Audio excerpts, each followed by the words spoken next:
we go.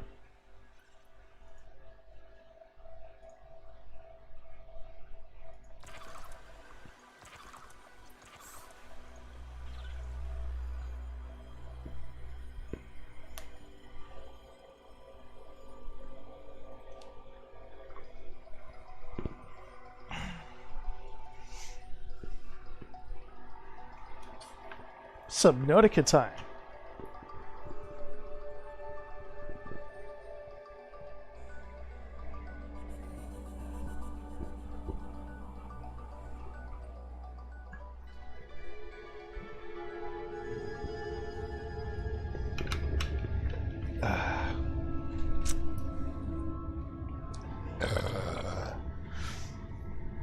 Okay, so got my scanner base and everything set up. Sweet.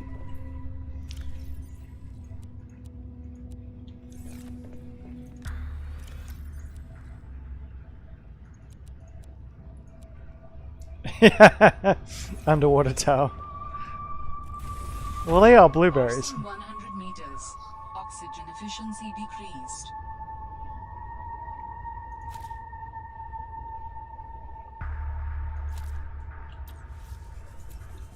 Blue Zero is growing on me. Like, not literally growing on me, but...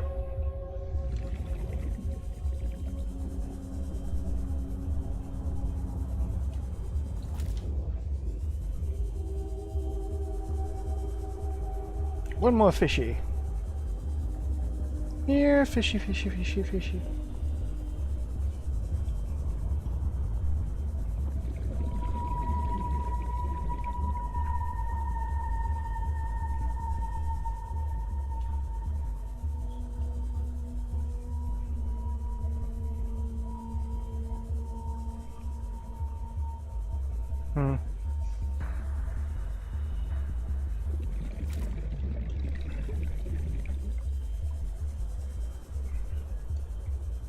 Hey, I noticed something I was saying the other day about how depth changes affects the way that it does shading.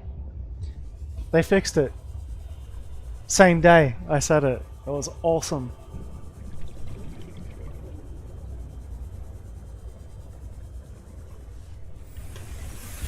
Welcome aboard, Captain.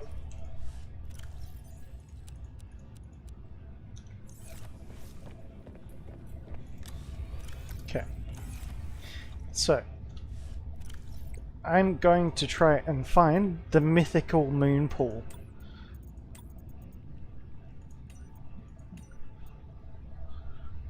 Which, if I remember right, data, terra, map.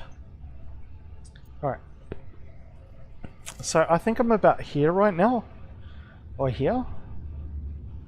I'm going to keep on going around the island. And check out that, whatever that is.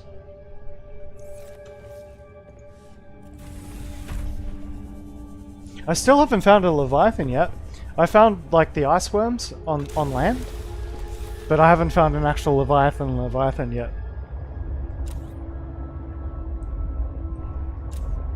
I wonder if now is when that changes.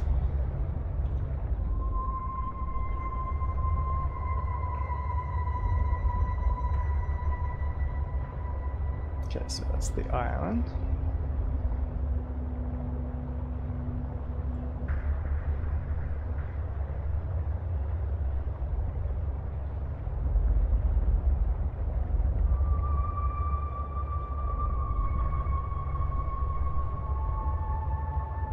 So apparently there might be something underwater down here. I don't know for sure yet though.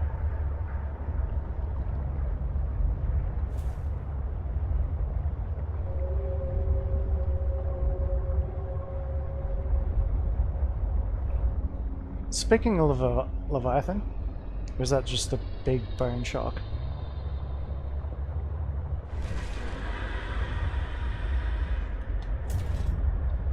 Yep.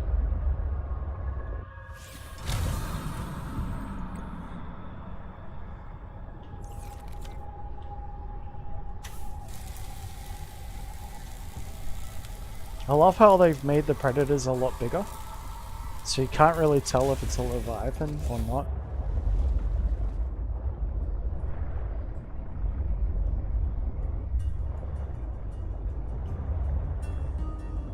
Okay. I really need to set up a beacon at that base.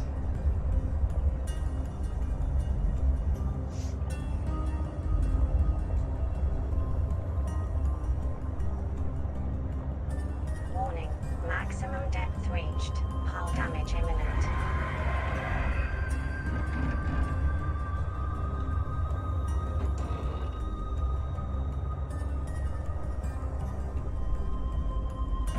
Let's go for a swim. Passing 100 meters. But not before I bring that up a Efficiency bit. decreased. Maybe hide it over here.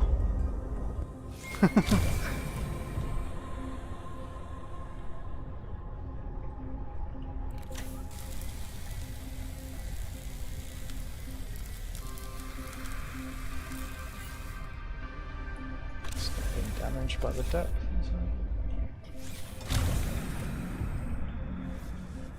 Spare battery, check. Oh, so the green squares are alien artifacts, I guess.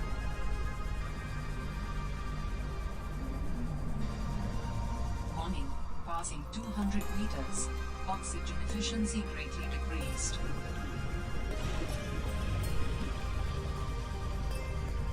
I wonder if I can go in that.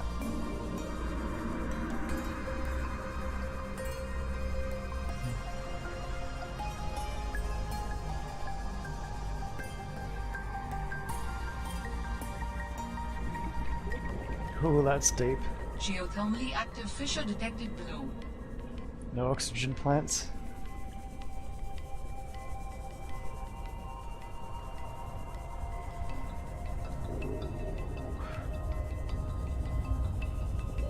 Warning, 30 seconds of oxygen remaining.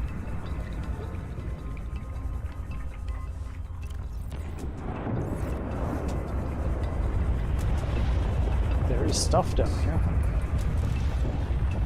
Okay, go.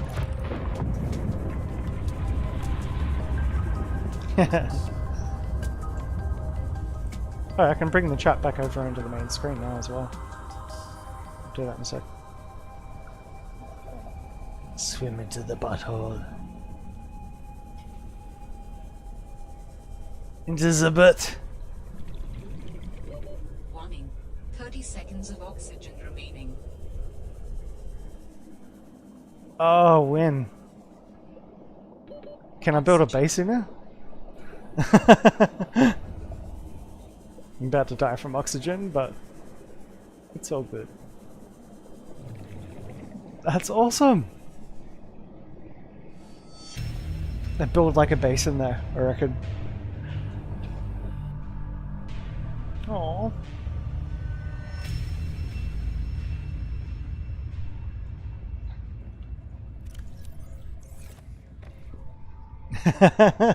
Like a butthole habitat.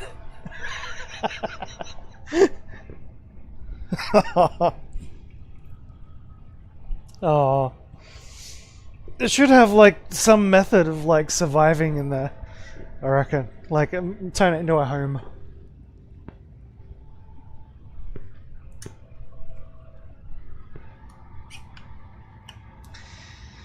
Okay, I either need more oxygen tanks. Oh, I can't build a depth module until I find a moon pool. Yeah.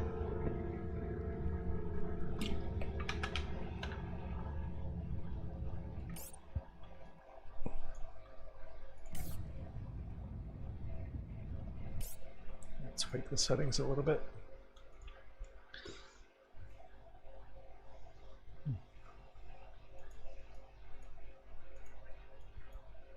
There we go. Game designed for streaming. I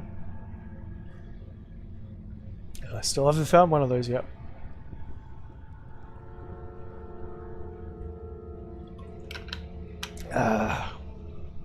Though from the one or two pictures that I've seen online, it looks like they might be responsible for those big segmented tubes that are everywhere near the starting zone. Like when they die, they become a reef. Okay, let's look at data boxes. Is that because I missed one?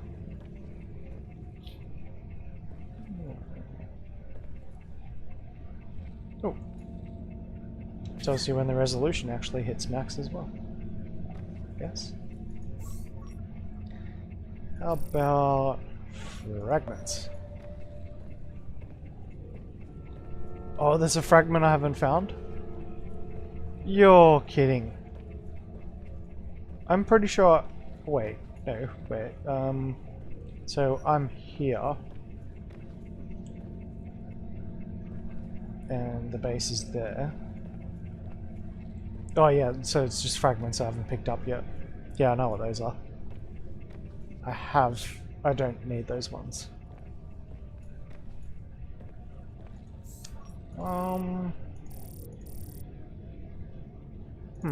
Alright.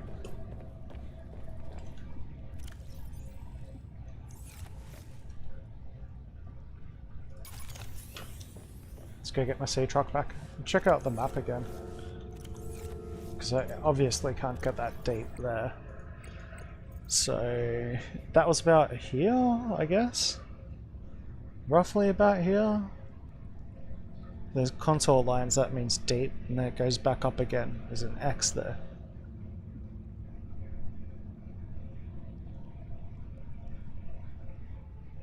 Oh, moon pools. I need a moon pool so bad.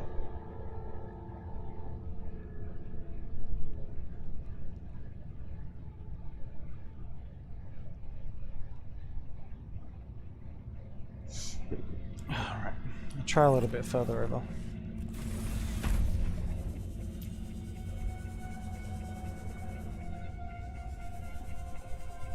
Scan the floor as I go. Obviously I won't find a moon pool unless it's at a base. Passing 100 meters. Oxygen efficiency decreased.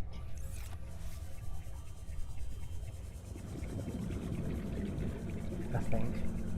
Could be in a data box.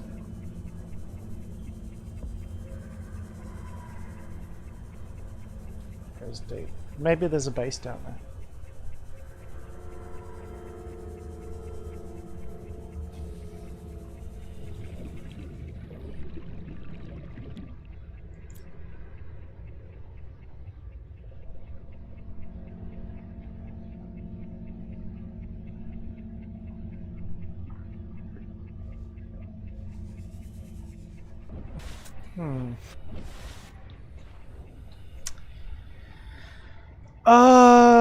Probably if I could have a superpower, what would I have? Probably cognition. So like the ability to, using obviously only what is already in my mind, but the ability to instantly think of solutions to problems. Or like analyze things.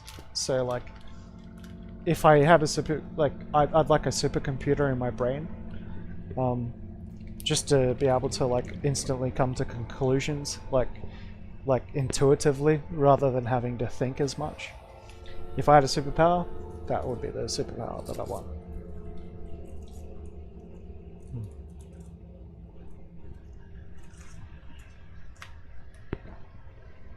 Ooh, it's getting cold up here. So like just being able to like say if someone asked me what the square root of like 2,556 is, just being able to instantly go or time travel. Yeah. Retrospect or time travel. Being able to go back in time. Oh dear.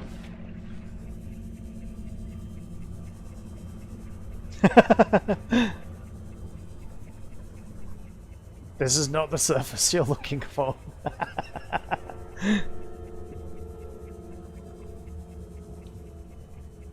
Yeah, he took a good chunk. He or she. Warning. Passing 100 meters. Oxygen efficiency decreased. Yeah, like time travel would be an epic superpower. So like either like mentat level like cognition, or like being able to travel through time. God knows there are so many fucking fucked up things in my life that I wish I could fix. But then again, if I could like think like cognitively like an absolute god, then I probably wouldn't have made those mistakes or dealt with the consequences of other people's mistakes.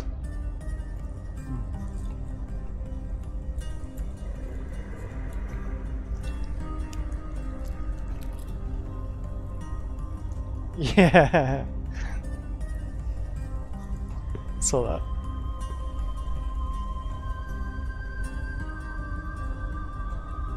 I'm waiting for it to spot me. It hasn't taken out my sea truck yet.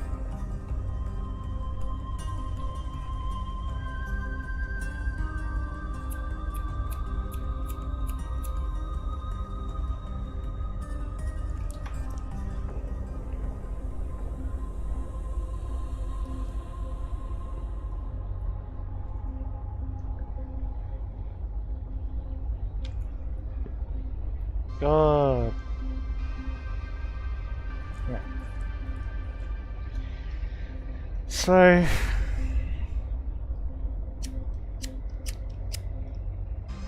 yeah.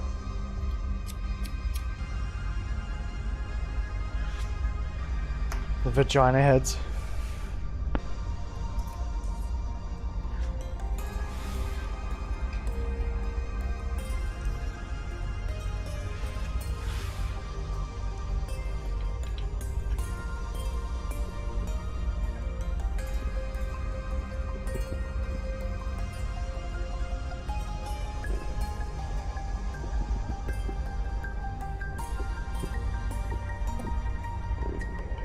Okay, so should I risk a sea truck? I could search around here forever. So it looks like there's a big flat area off the island, like a plateau, and then it goes down, and that's where I'm gonna find shit. So if I go up to the surface and look for that plateau.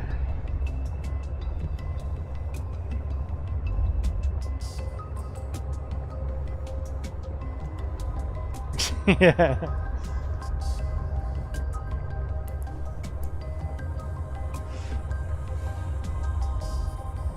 It's how deep in thought is actually masturbating.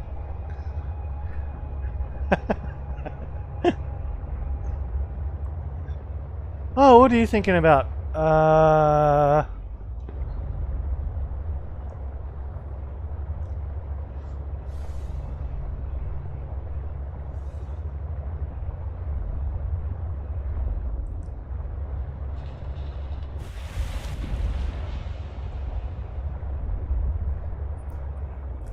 Oh, the wreck. I found this wreck before. So that must be that point. Alright, right.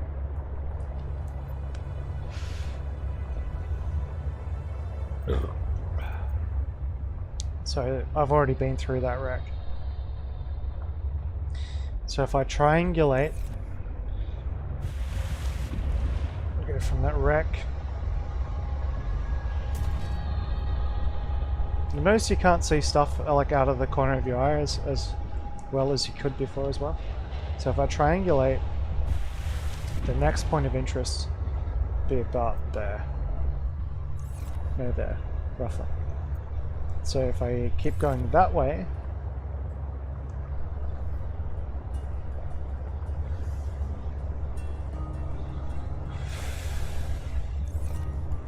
so it's going to go down very deep, then it'll come back up again. So if I go straight this way,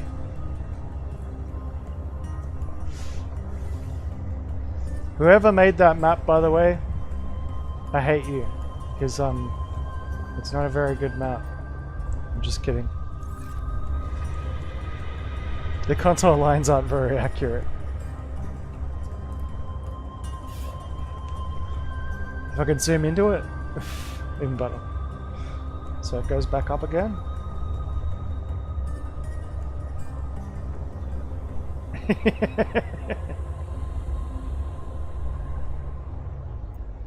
There's no surface level on the map, that's the problem. So it goes back up again, and then there might be something over here on that island.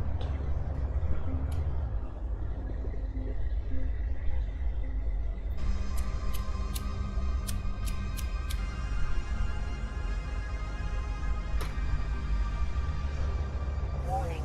Maximum depth reached. Hull damage imminent.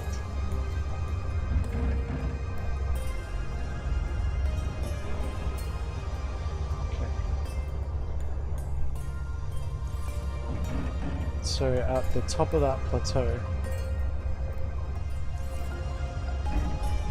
I'm not even looking for the Leviathans.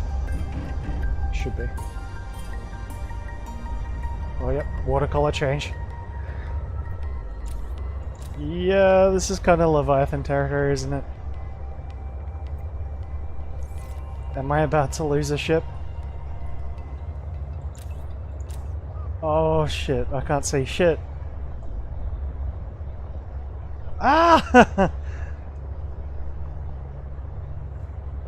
Calorie intake recommended.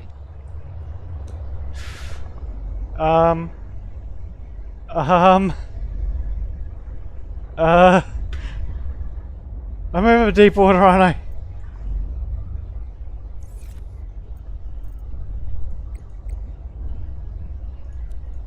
Vital signs stabilizing. Now I'm lost. Yeah, that way. That way.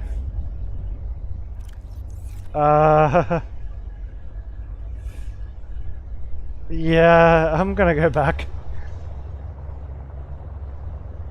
Until I can see again.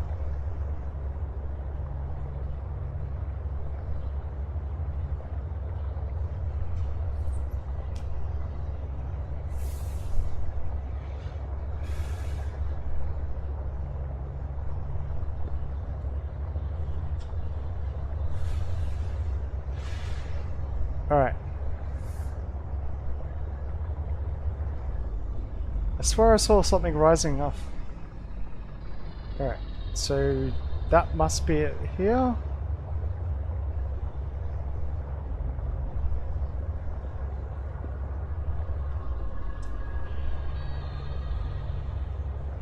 What's that?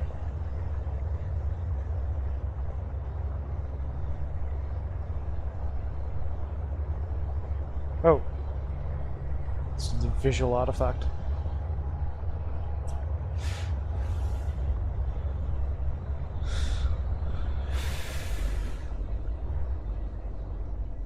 Oh, there's icebergs and stuff.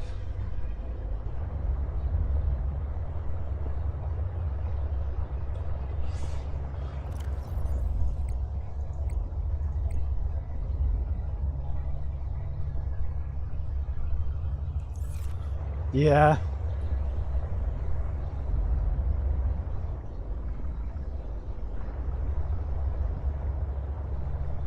Somewhere I don't think there's going to be a moon pool out here though.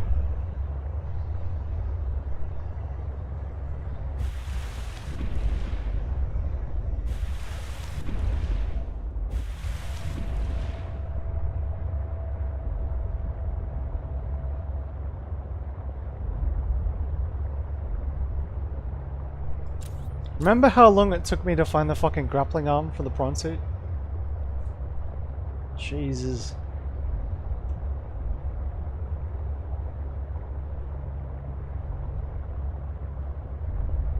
So it's Delta.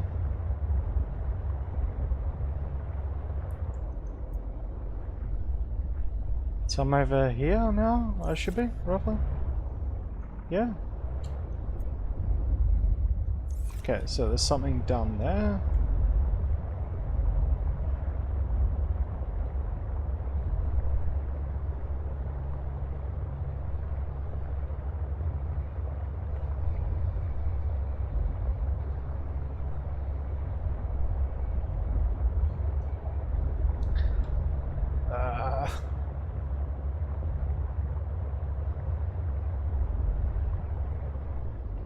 Okay, so it's 600 meters to land that way, 600 meters to that way. So that puts me about...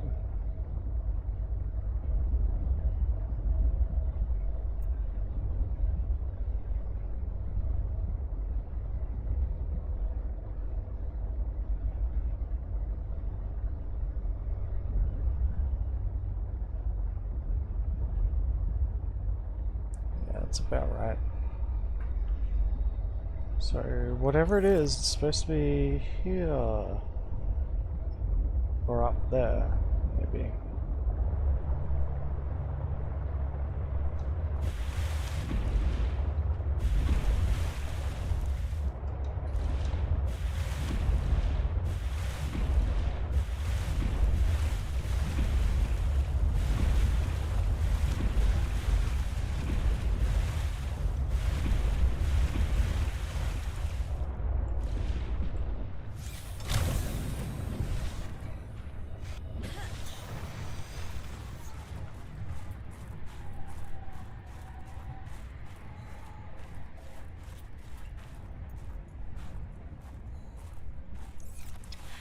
So it's like world edge. Oh, we got a cavern.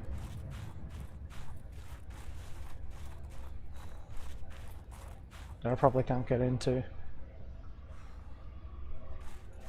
Right.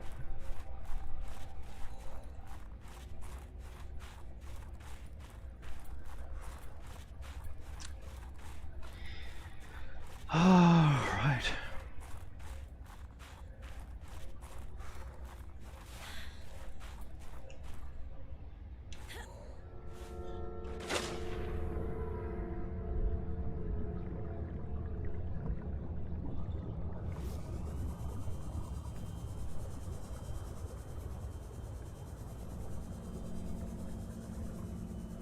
That's a new biome.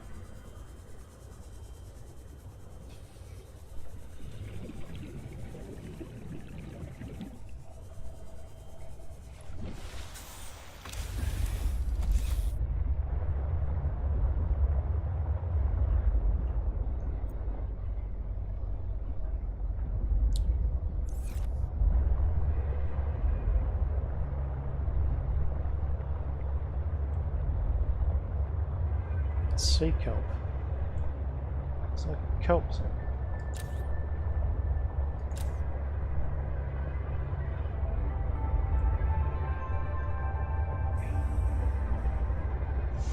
Maybe I should build a... Maybe I should... yeah... Maybe not run into those things.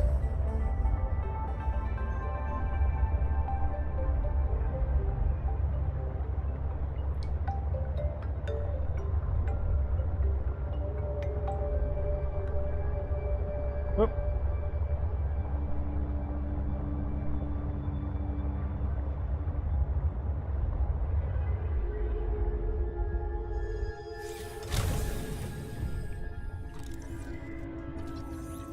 There you go, that's something. New blueprint required.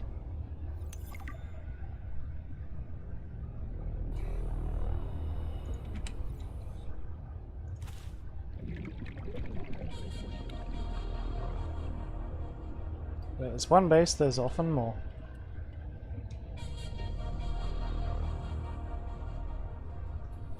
God damn it, I still can't find a moonpool.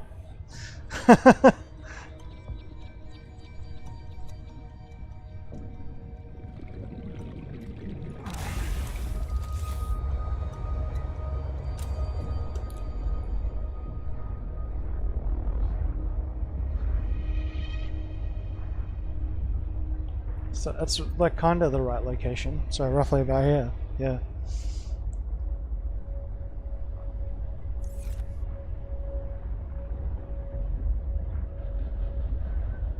Yeah.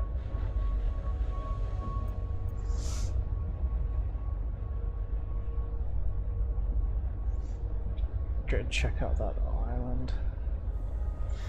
But there won't be moonpool fragments on it.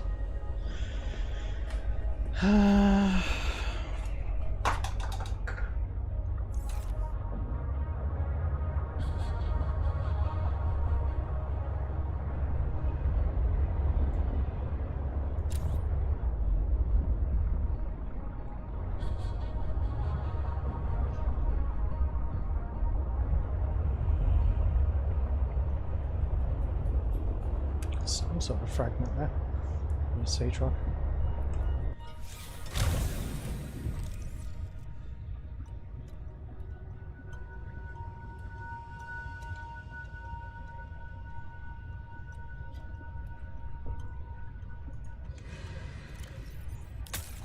Hey!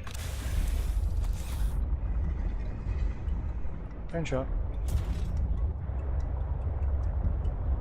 And the power's almost out. Oh shit. There's oxygen plants there, so obviously I'm supposed to go down. Oh, I know where this is. Alright, so it's right on the diamond area.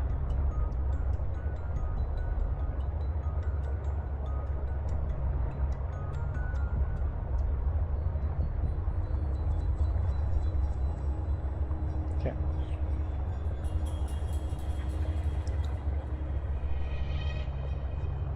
Do you have a power cell charger yet?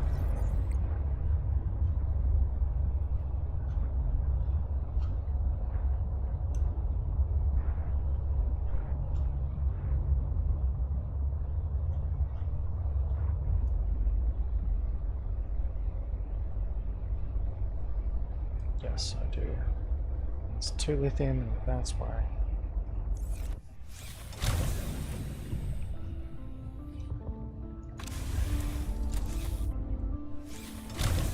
Let's see if we can find some lithium.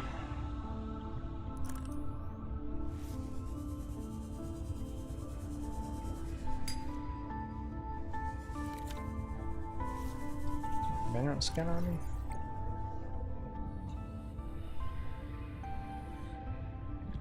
Oh, I didn't bring the mineral scanner. Alright.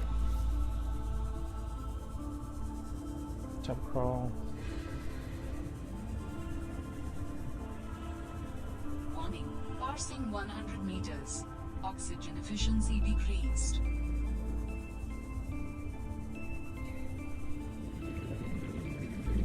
What on that? New technology acquired. Rebreather. Awesome.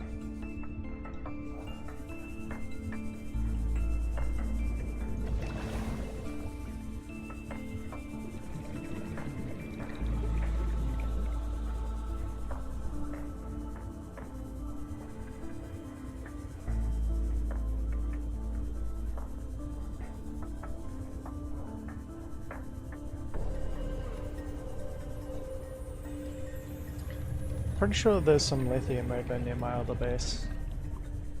I'd go there.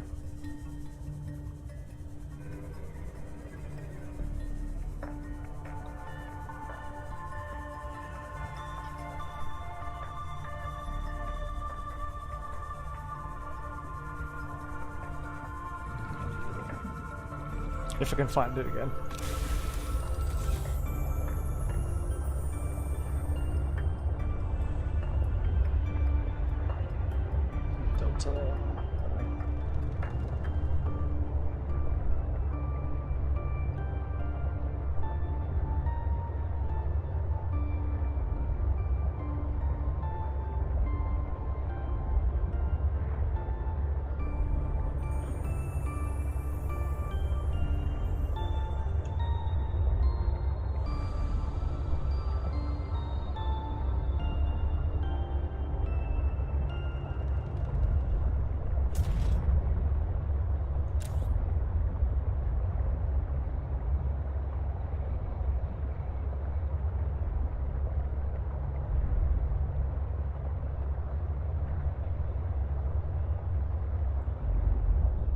Lithium.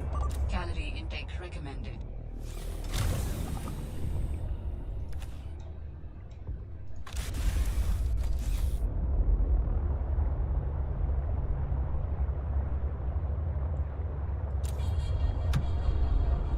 Dunk.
Visibility range is pretty huge.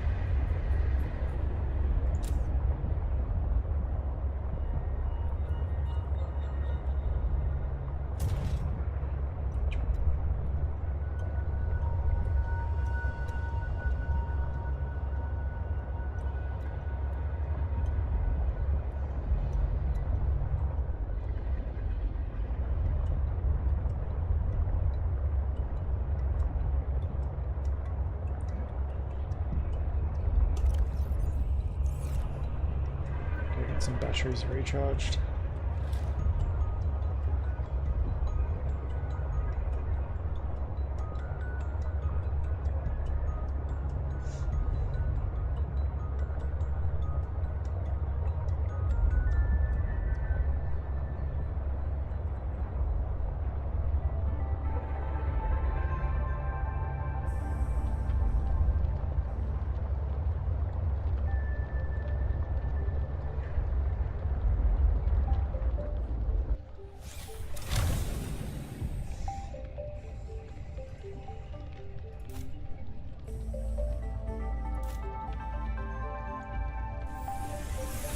Welcome aboard, Captain.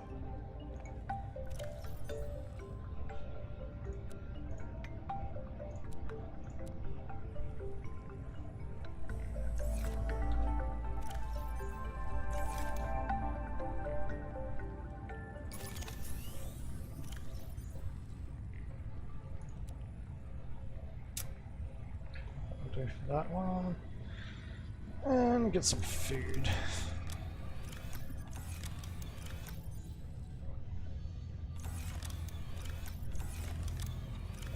Oh yeah, prawn suit jump jets. Prawn suit! I should build a prawn suit. Alright.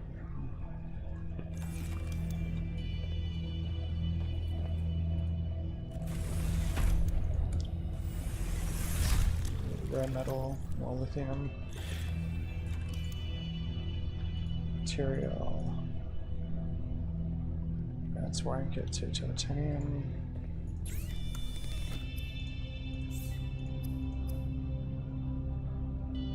Okay, to build computer chip.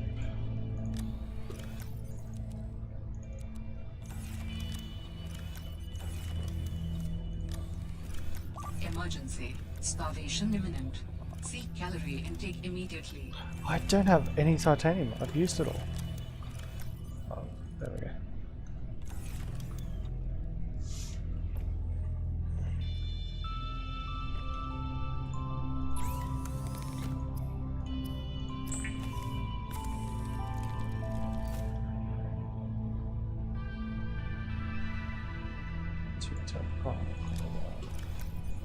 Yeah, don't have enough mats. I gotta go farming.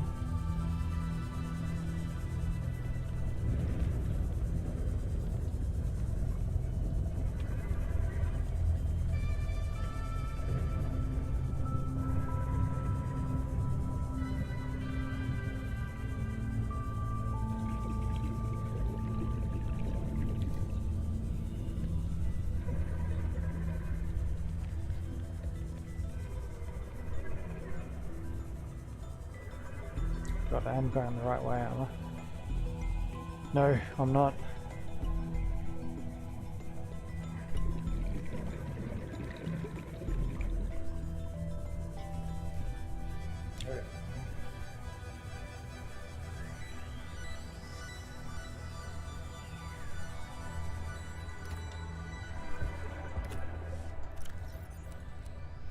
Vital signs stabilizing.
oxygen.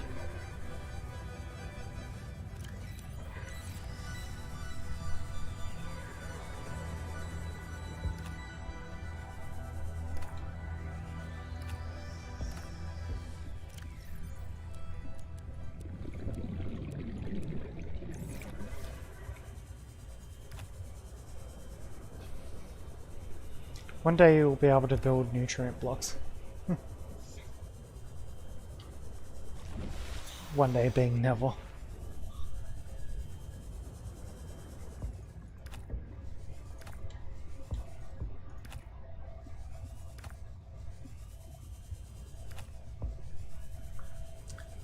If you even suggest it to the Subnautica devs, they'll be like, "No Subnautica for you!"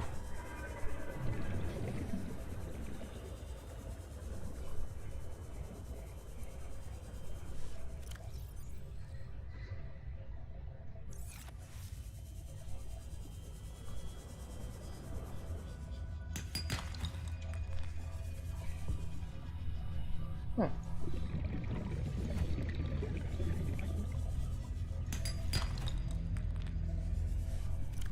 Oh, titanium.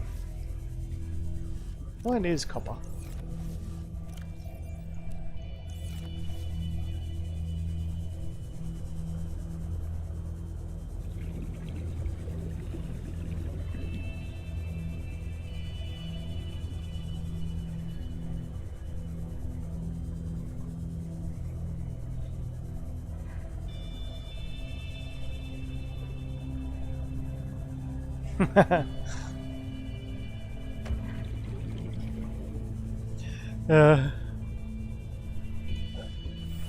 No, the devs are pretty good, to be honest, and they're all very hardworking.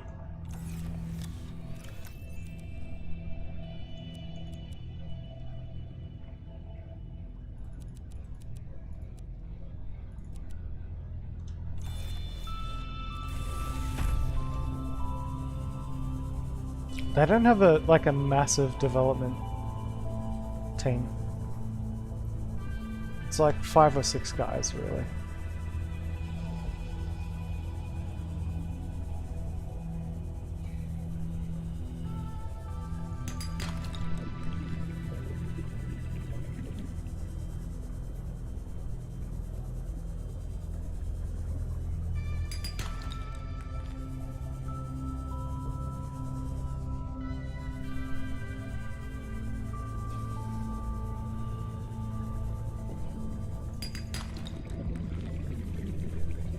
Man, copper is so scarce at the moment. Roll a dice.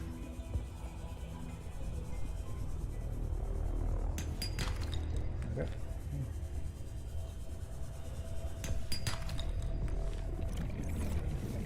I need plenty of titanium too, so it doesn't bother me too much.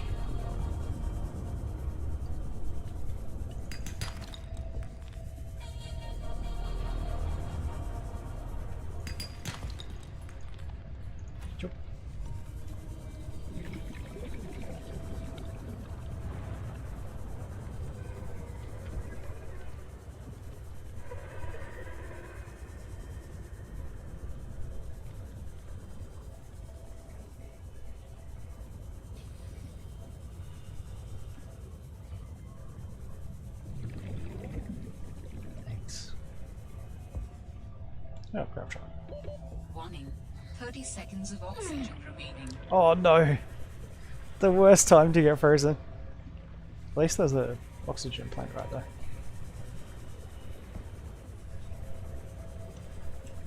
Not a monkey. No, don't pinch my shit. Oxygen. Remember you telling me about those monkeys.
I need to go put some food in the oven.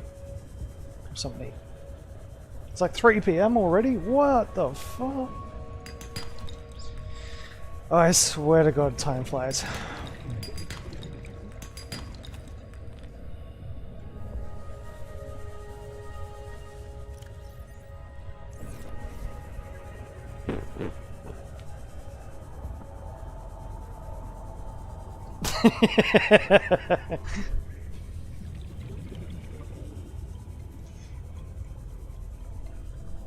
What's that meme? Just as planned.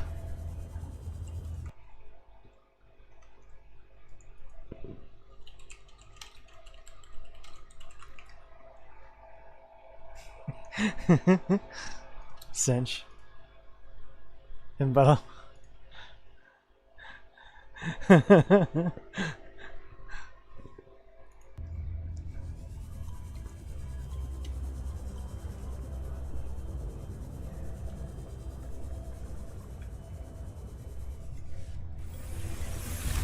Welcome aboard, Captain.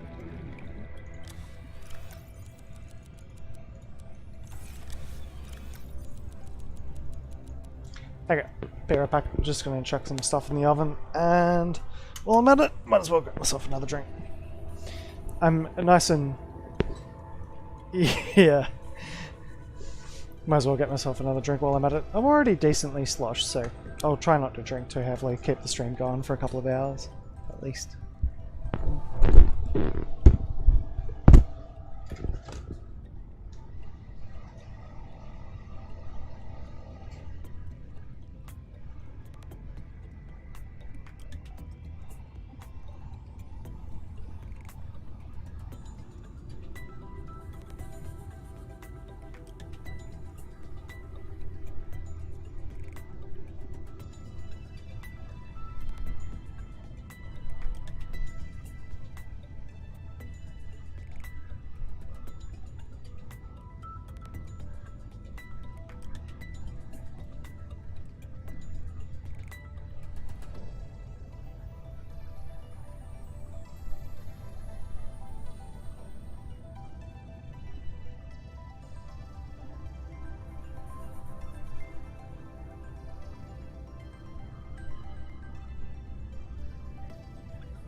For the person who's just joined us, I'm just quickly chucking some stuff in the oven for lunch.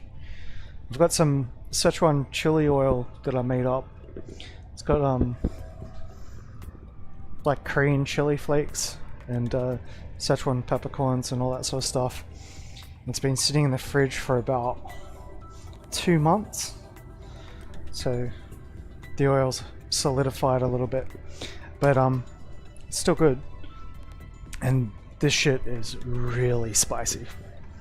I'm gonna cook up some wings and like dunk it in the oil before I put it like on some foil in the oven to cook. I reckon that would be perfect. Chuck some like chili and garlic oil on them afterwards.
Yeah, the best way to put it is like from this to this.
5,267 comments? What? I think a bot went nuts. That's my guess. Oh, yeah. Noises, sounds.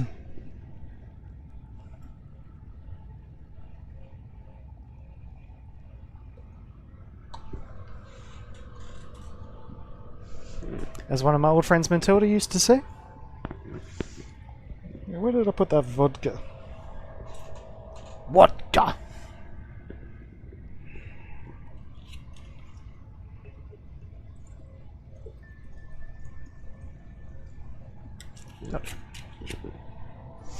Those wings are going to be so good when they come out.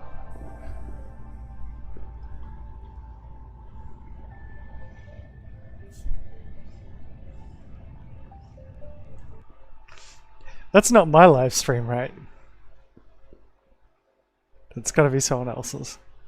I don't think I've had that many comments in ever. Yeah.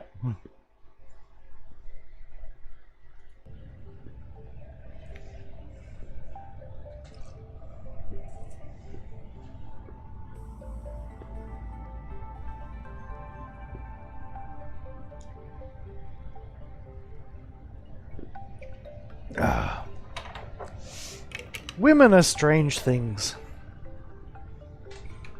Notice I didn't say animals.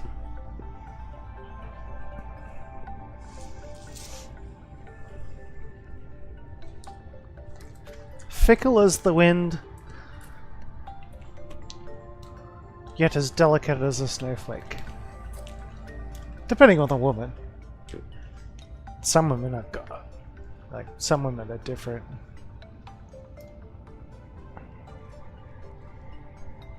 Oh, okay. YouTube bug.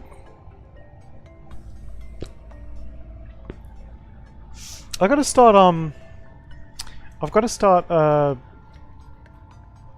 not host, yeah, like hosting channels.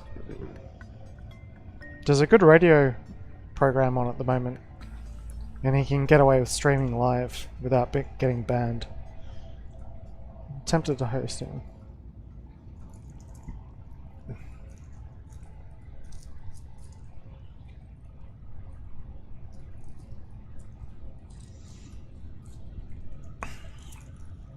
And the thing is like he's a really bloody good DJ.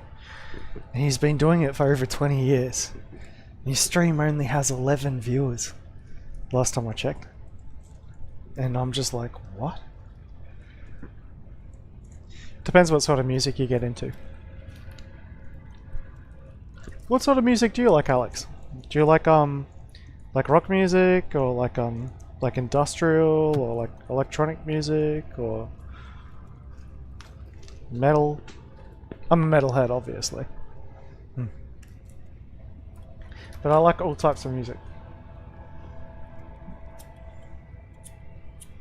Well, apart from like rap music, there's only a very small subsection of rap that I can listen to. It's complicated, yeah. Classical music?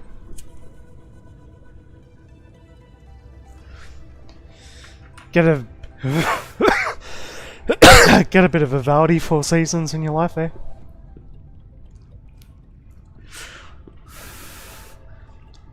I like everything. So like from like your Red Hot Chili Peppers to like your like Tool, like Foo Fighters, Offspring, punk music, electronic stuff like Zeromancer, EBM and Agrotech. Like there's a couple of like Mexican bands that I like that are really, really good at Agrotech music. Even like Coffin Dance and shit, you know. Dubstep, metal, Cradle of Filth, Children of Bodom, Cannibal Corpse, Sepultura, Marilyn Manson, Eurythmics, you know, like Dido, I listen to everything, man.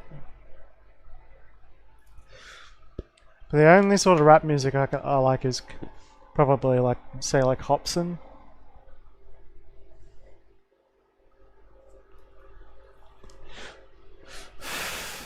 Horus Heresy. Horus Heresy. That's good. Coffin dance. Google. Oh, no way!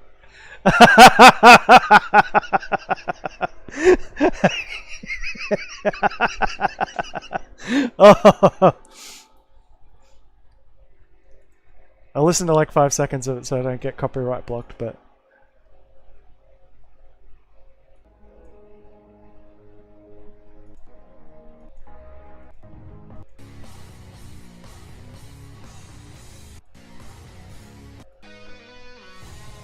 yeah.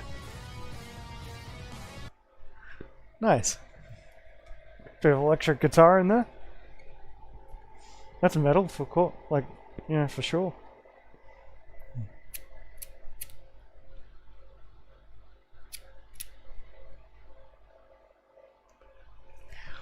I'm like,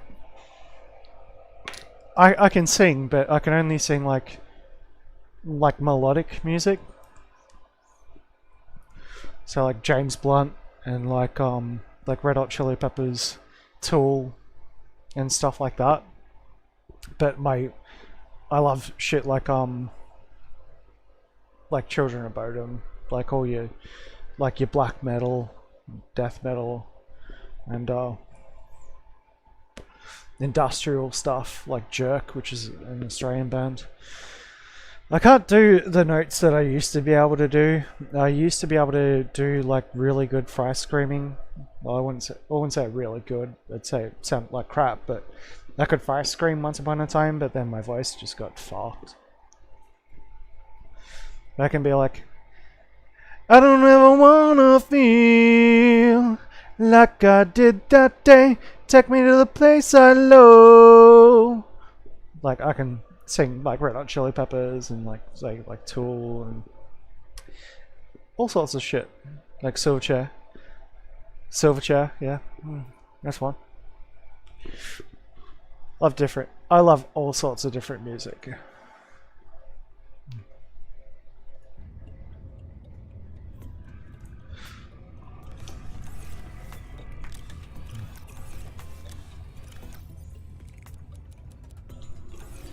Love as in, like, have sex to it.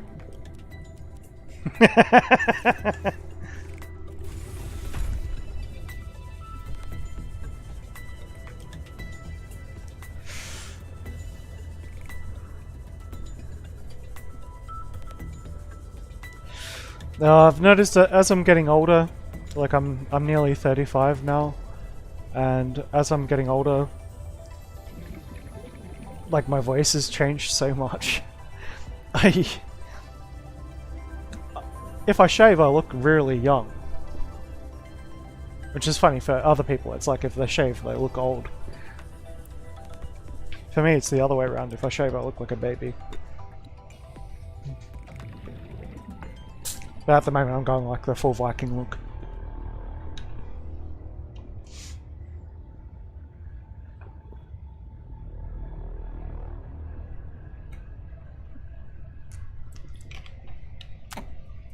Nothing wrong with a little bit of heresy.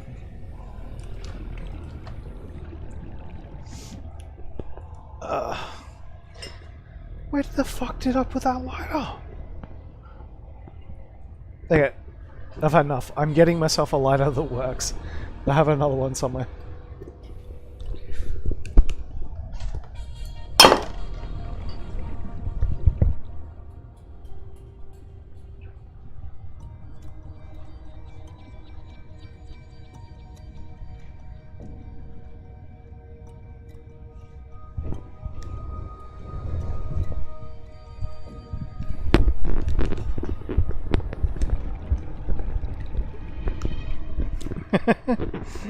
Yeah, fair enough.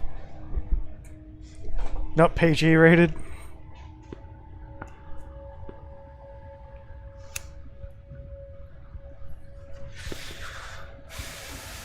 Hypothermia imminent. Whoop. One thing that gets me with Oxygen. a bloody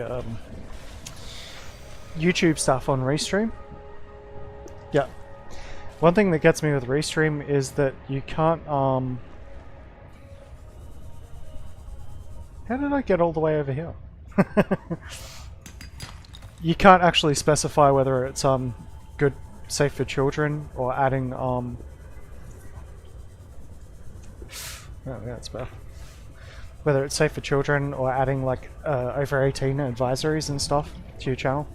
So like if you want to live stream on YouTube and use Restream, you can't actually change that. You actually have to go into like YouTube, edit the stream, go into like all the contents. That's why sometimes like when I'm uploading stuff, like I'll have like the full like starting stream thing at the start.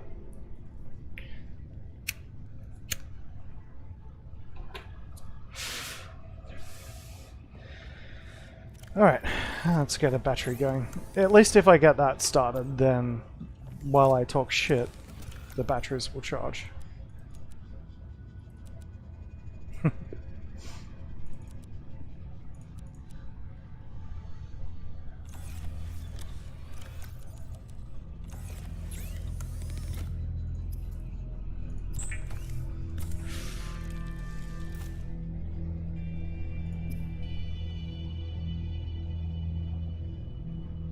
Tap crop.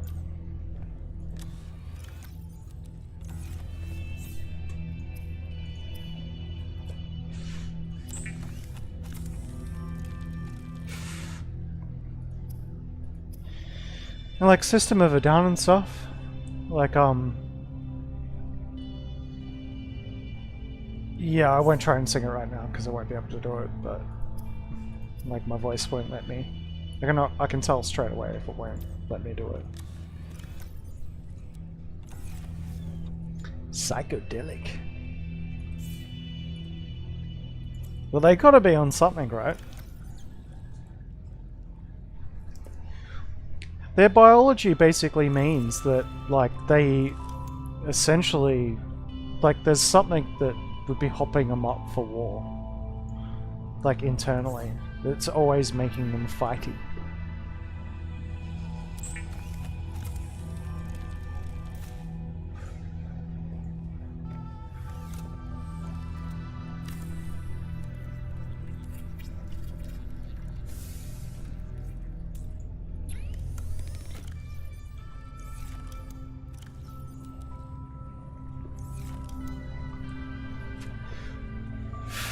Mushrooms.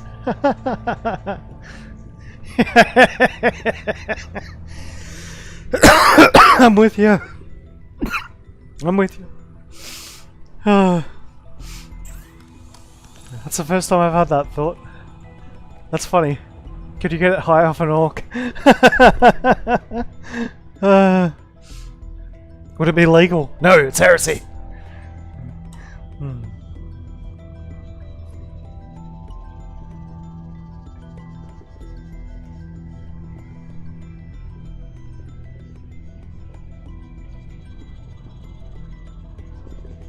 I guess now we know why. And now we know why they have that psychic gestalt, where if they believe something works, then it does. Oh, oh my god.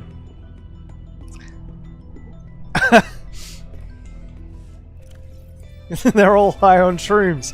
Literally. It makes you wonder whether the when the original designers were coming up with all the the races and stuff for Warhammer, where they thought, yeah, orcs, they're high on shrooms. Oh, they're made of shrooms. Oh my god, that's an epiphany moment.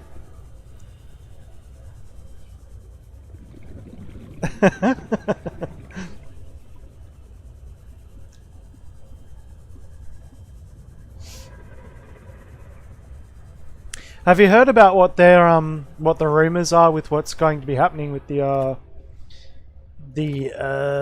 terminus terminus decree? Have you looked up the lore around that?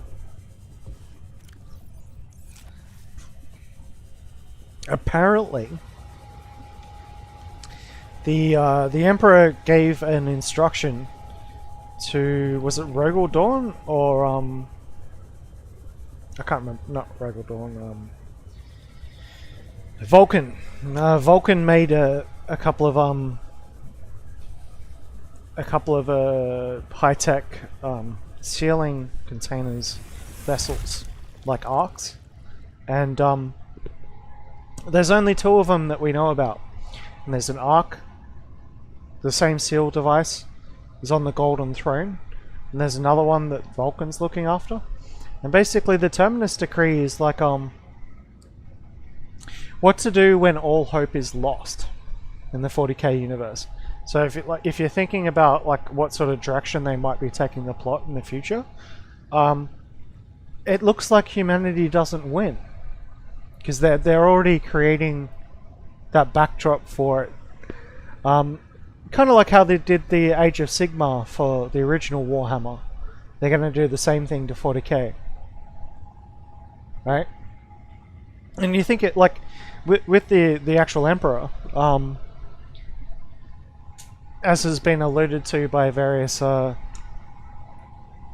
books and like Inquisitors and all that sort of stuff. He is basically a corpse on a throne, the Corpse Emperor, as the Chaos would say. And there's 2 situations here. There's one of the Primarchs that can regenerate even when his body is completely destroyed, like being vaporized by the engines of a starship, like down to its like its actual atoms, and scattered, and he wakes up on a world somewhere. If his Primarchs can do that, why can't the Emperor do that? So you've had the Emperor sitting on the Golden Throne maintaining the Astronomicon for so long, but with the big warp rift that's happened, that's basically recreating the conditions of the Age of Strife, the Dark Age, where they couldn't do interstellar travel because of the birth of Slanesh. How do you know that they aren't about to pull out? Yeah, here's the conspiracy theory, right? You know how the Sisters of Battle, right? They get their powers from the Emperor. So the Emperor protects. Everyone believes that, right?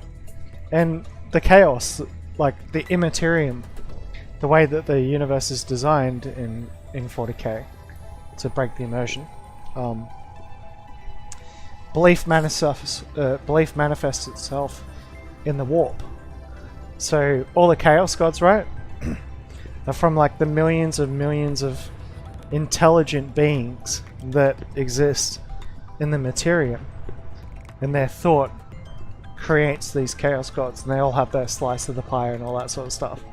So you've got Sench, you know, the knowledge bearer. You've got Korn, the king of bloodlust. You've got Slanesh, the king of lust in general, or king, queen, it, he, she, it. Who knows? So like depravity, and then you got Nurgle, pestilence and plague, right? But what happens if now that all of these human beings spread throughout the universe who believe so strongly in the Emperor, what happens if they shut down the Golden Throne for a moment? There's 2 different things that will happen. One, you got the warp gates, which are sitting behind it, which you created, which is basically a pipeline straight from Chaos onto Terra, onto Earth. So as soon as you shut down the Golden Throne, all the demons come pouring in, right? If all is lost and Terra is threatened, and they shut down the Golden Throne, I reckon the Emperor will be reincarnated as a chaos god in the warp, right? He'd be like not even like Malal, which is like aggression sort of stuff, like the trickster. This is probably getting into Zench's territory. No one quite knows what Malal does. Right? But what if the Emperor, if they shut down the throne and Terra gets overrun, what if the Emperor manifests in the warp?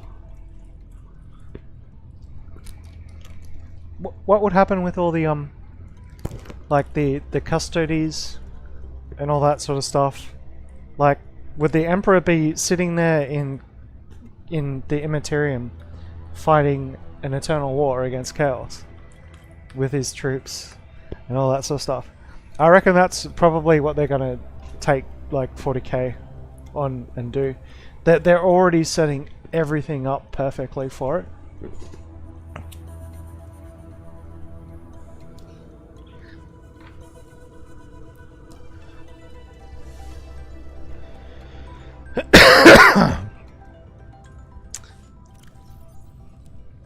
So yeah, food for thought.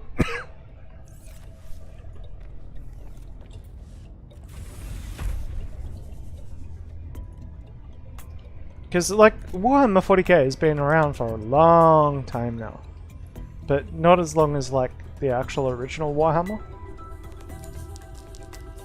And it's actually making me wonder if they're going to do the same thing with 40k as they did with Warhammer. So like the next version of the board game basically. And especially with the way that they're doing like the Eldar. So the trickster god of the Eldar, Harlequin god, can't remember what his name is. And the way that he's virtually protecting the Eldar's version of the Blackstone Library. Right? It's all gonna happen in the warp.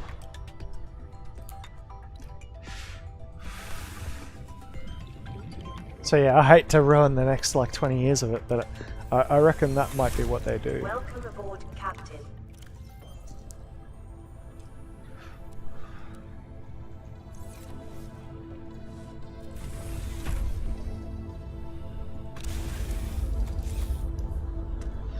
So now that I've waffled on for 15 minutes, I'll go turn the wings that I've got in the oven. They're going to be so good when they come out.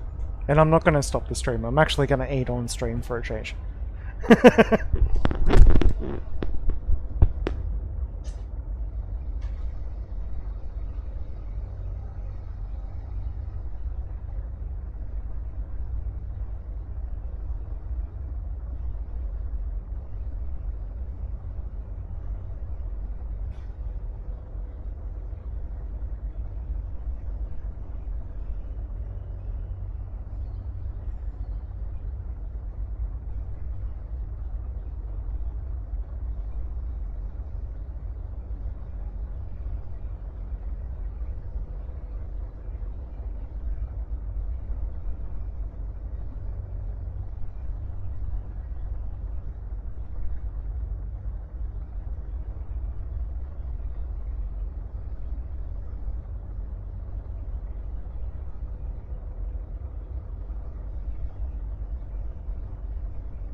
But yeah, like strange parallels to my own religion. I don't really have a religion per se. So I'm not like Christian or Muslim or any of that sort of stuff. But my family is actually it's hard to explain. Scottish background, and without revealing my exact clan name, because then it'd be very easy to put together my last name and my first name and figure out my actual full identity, which would be pretty bad. But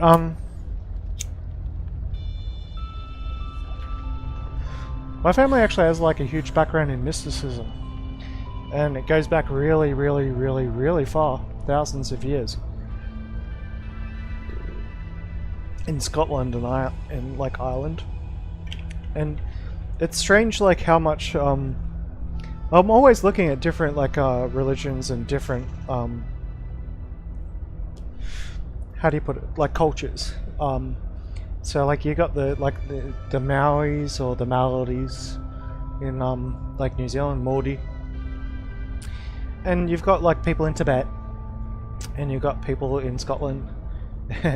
You got people like Native Americans, and like it's just funny how like they all have the same beliefs, and as soon as you introduce a monotheistic religion,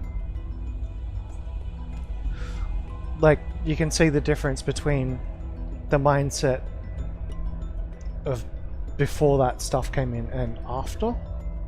And that's not to say that people didn't believe in gods or deities or anything like that, but like in all of these religions, it's actually belief is held to be one of the strongest forces.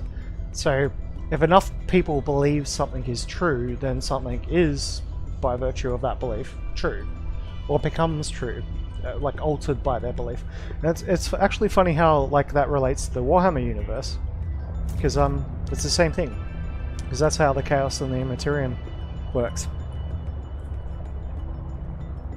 like the Warp. And yeah, like it's actually, I can see how they've taken those parallels from like real religions and faiths and all that sort of stuff, and they've converted it into the tabletop game and all the codexes and stuff that are associated with it, and all the background information. And I think we're coming to a point in science and technology where like stuff is getting so advanced that it's indistinguishable from magic, like Arthur Clarke's law, best way to put it. And I'm actually starting to wonder whether or not, when we reach the point where science, when we understand the fundamental physics of how the universe works. This is a great segue from orcs on psilocybin. Like, once we get to the point where we can look at the smallest constituents of what actually forms matter, and how the universe is formed and all that sort of stuff, it always goes back to, but what happened before then? Did time just not exist? So, like, there's always that question of, like, well, once you define everything by science, like, there are things which you cannot define without using, like, time travel.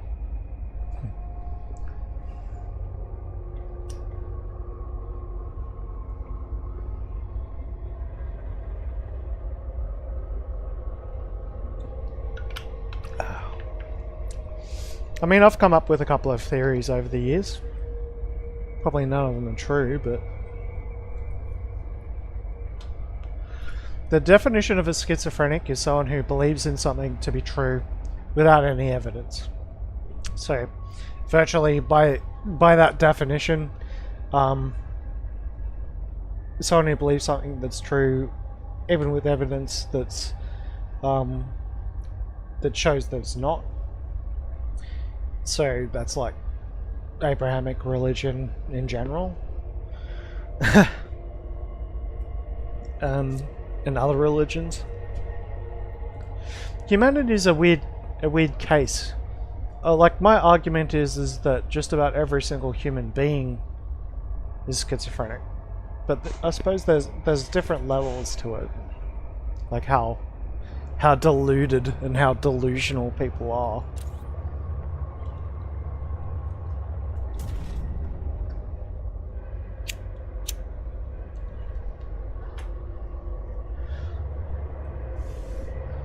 Shower thoughts.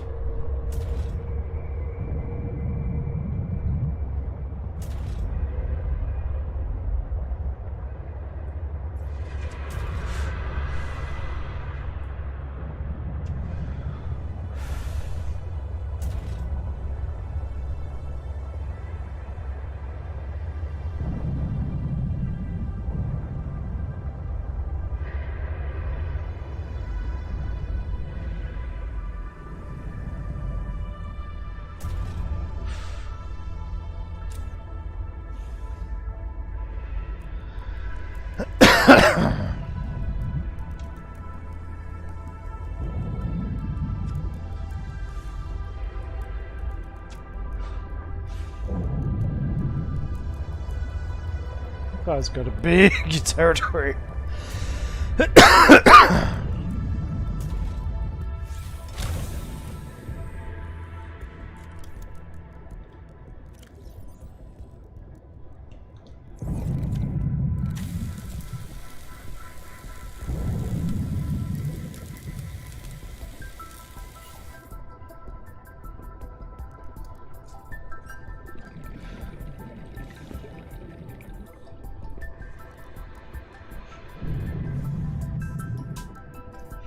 I mean, like quantum mechanics and stuff like that. I mean, say for instance how if you have two prisms and like so you got a triangular prism and you shoot light at it and it bends that way.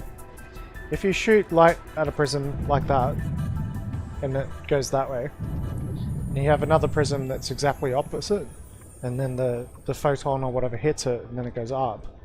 If you move them together, like if you move them closer, the photon actually instantaneously teleports. Yeah. Oh shit.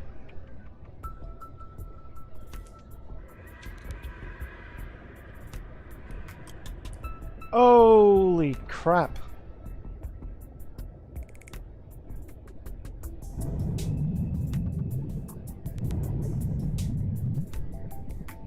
I was about to swim over there too.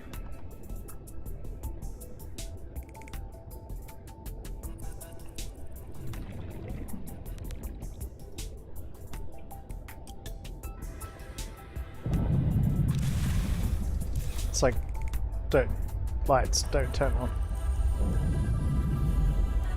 But if I get in here,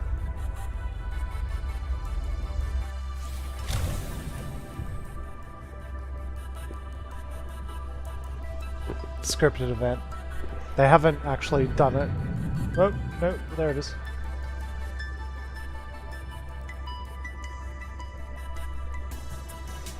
Yep.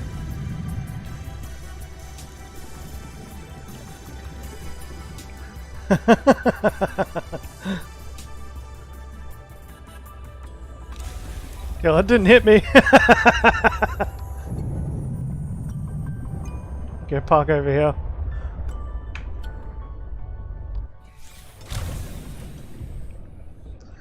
That's awesome.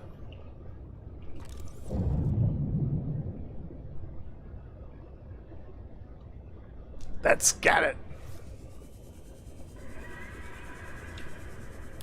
Whoop. Oh, that's a big hit. That hurt.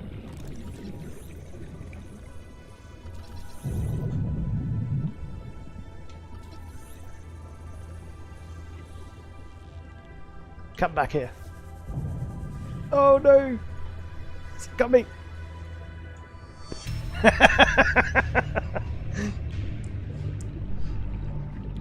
Oh man! Yeah.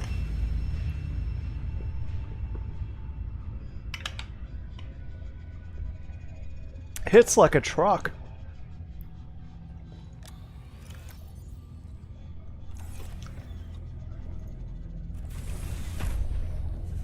I gotta finish scanning it now.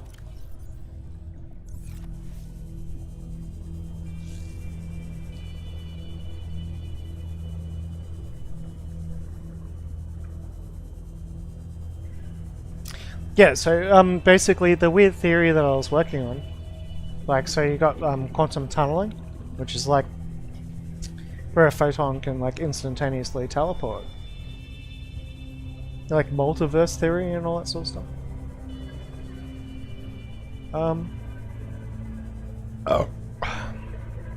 There's a lot of research being done at the moment on how like how the human mind functions. Like, they can figure it out by like synapses and all that sort of shit.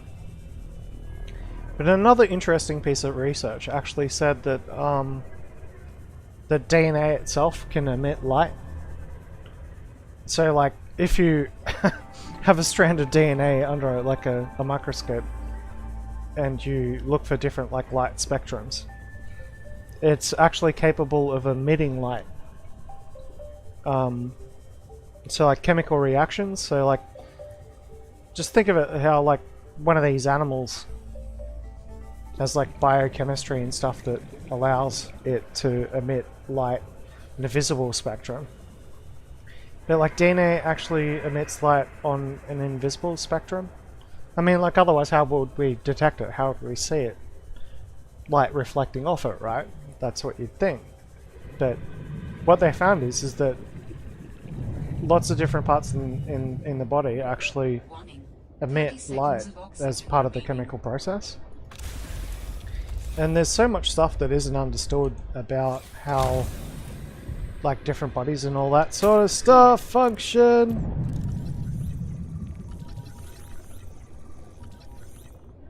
Nearly there. Little bit more. No. Gotcha. Alright.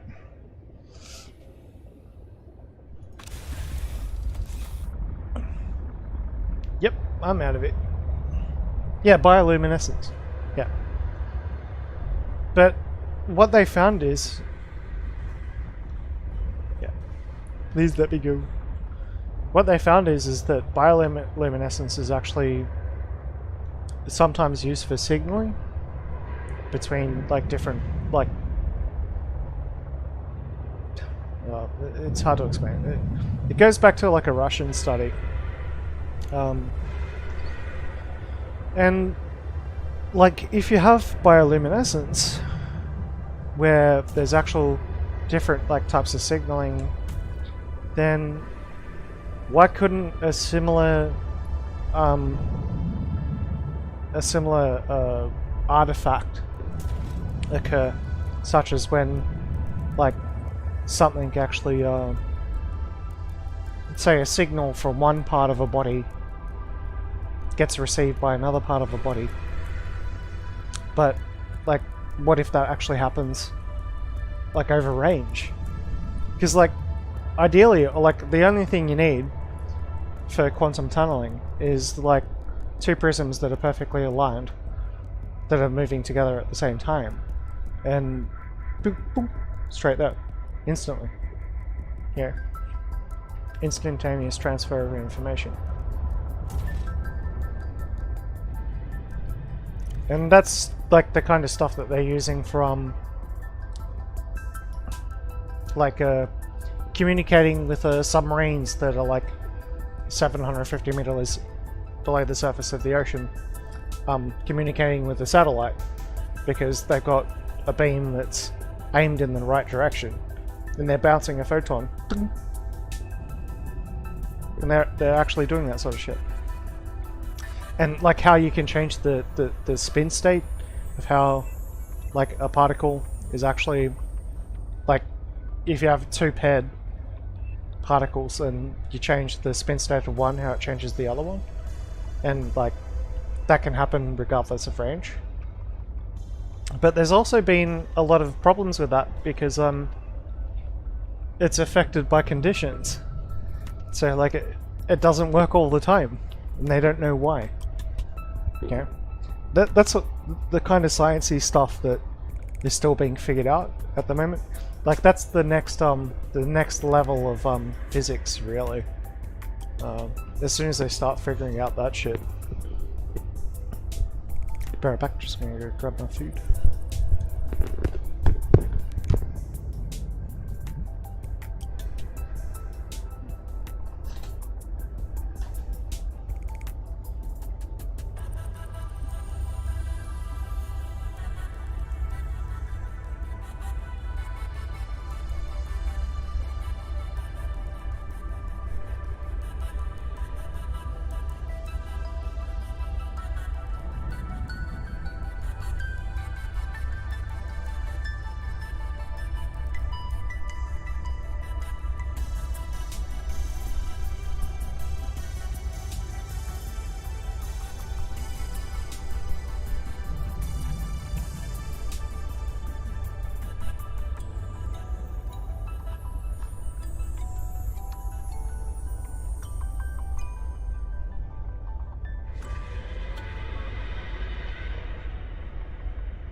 Not gonna go there.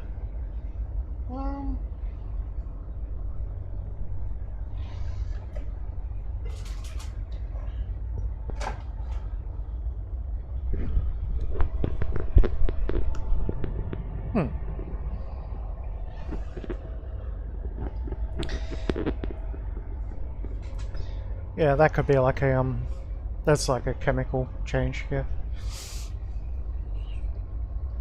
But all I'm saying is that like there's so much that still isn't understood about like the human mind and like how like cognitive functions actually work. I mean, it could come down to like the reason why it's so hard to actually science the fuck out of the human brain. Because it actually it functions on a quantum level, like as opposed to just like, you know, you have like a couple of million of synapses that are all firing, a couple of billion, that are all firing at once, and like our consciousness is like derived from like that whole picture. But it could be beyond that as well. I mean, it could be like communication could be happening on a level that isn't electrical as well. I mean, you look at like Altered Carbon, like as a TV series, like good sci-fi authors and all that sort of stuff, and how much sci-fi has become real over the past couple of 100 years. Like needle casting, so storing consciousness in a stack. I still hesitate to think about how that works. And then you also got like shit like Old Man's War by John Scalzi, I think. Was it John Scalzi? Where they transfer consciousness from one body to another as part of like introducing people from the planet to like space. And that's not the first time I've thought about it, but it's actually a very good like description of like what it might actually be like.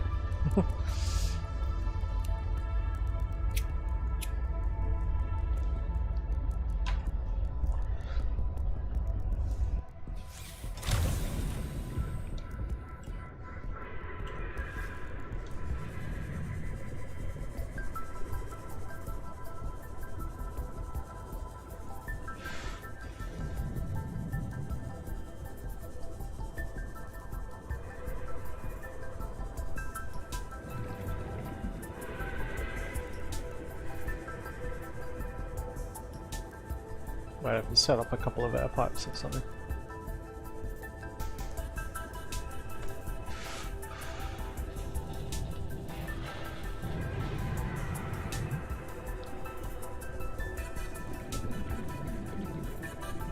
Oh, it's real deep.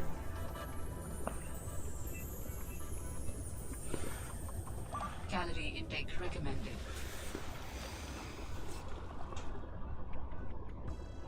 Spiteful, yeah, it's still watching. Yeah. My restream is basically shitting itself.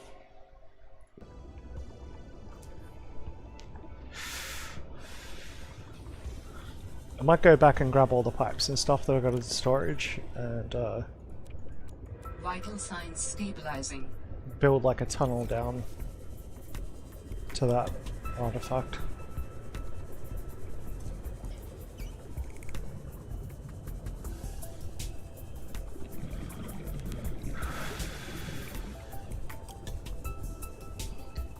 But yeah, like transferring consciousness to like say a computer, like you could copy all the signals and all that sort of stuff that are happening at like a state of time, and create like a top-down AI. Probably more of a bottom-up anyway. I can't remember. Kind of like, yeah. So if you could mimic all the electrical signals that are going like on in a brain at a micro scale and like reproduce that, like you might have something that approaches AI. But like that's the thing, like with the current level of science you can't even do that. So like when it gets to the point like the government turns around and says it's actually safer, we think that we're going to implement the system where anyone born from now on is going to be their consciousness is going to be transferred into a computer, and yeah, because it saves costs. Like when living space starts to run out. But in order to maintain a consciousness that's actually being like digitized, you'd have to simultaneously transfer that information as it's actually functioning, and as like as each neuron is firing, it needs to be like transferred over to like another cell. So otherwise you'd just be creating copies of a consciousness as opposed to a transference of consciousness.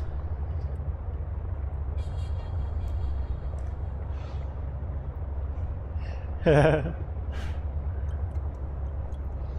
in VR to live in third person. That would be creepy.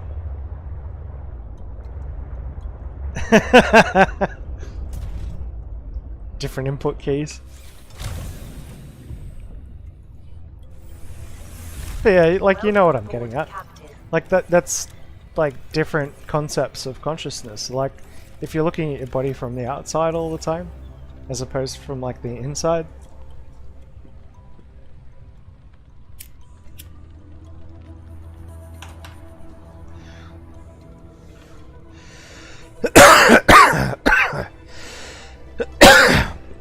Like they've already done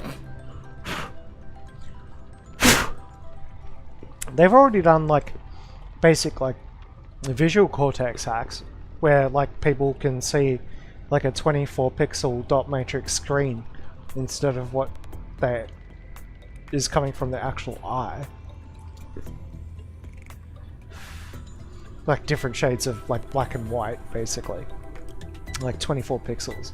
So like you look at a wall and you see a blur.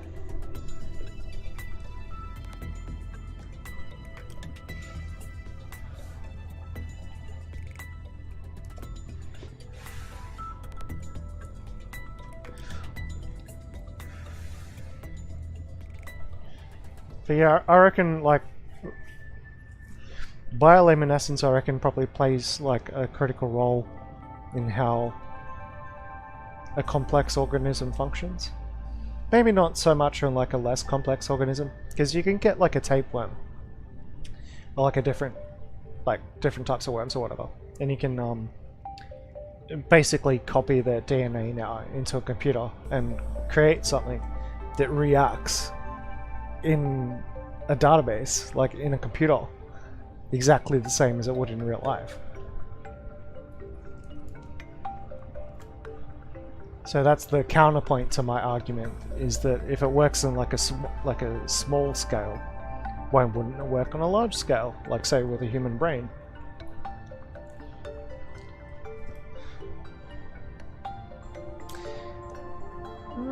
Okay, we need to get some. Make some med kits.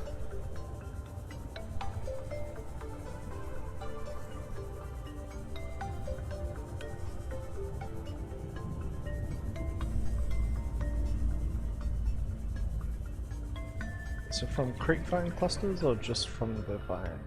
If I remember right, it's just from the vine.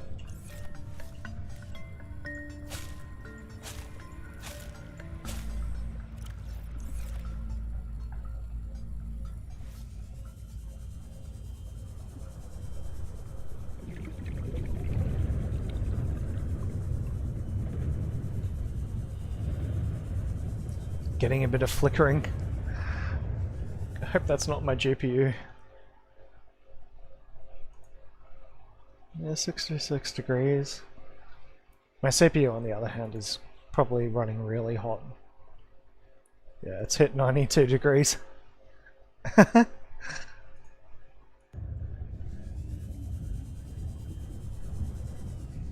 One of these days I'll get a proper mounting bracket and mount a proper cooler on it.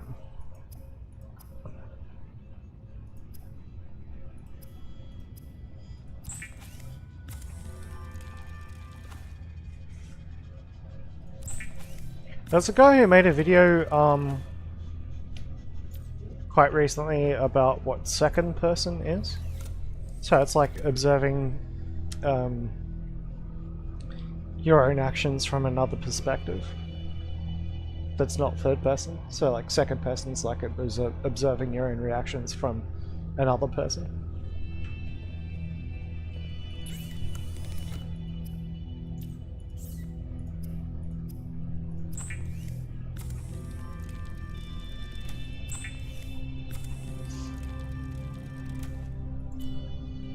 I have begun to get bored with YouTube though, because like, what the hell? There's a penguin stuck in here.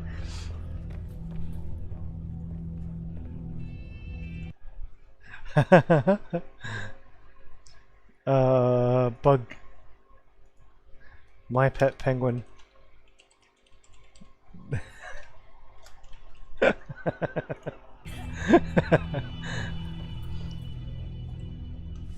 Yeah.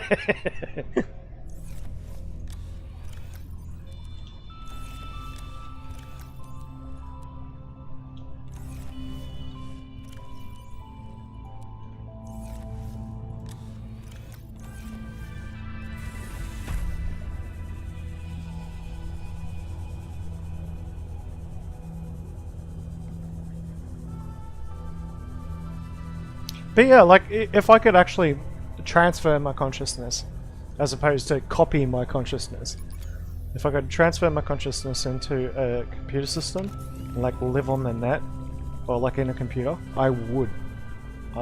Straight up.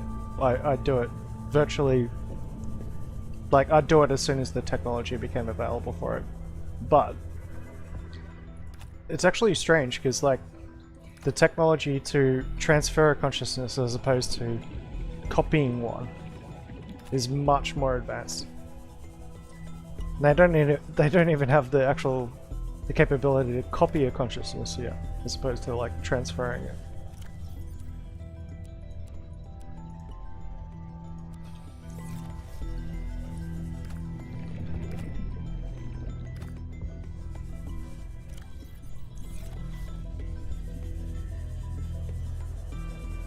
Probably don't want to get too much food because what I'm going to be doing is I'm going to be grabbing all the air pipes out of one of my other bases and then moving over to that artifact, diving down and trying to find what it is.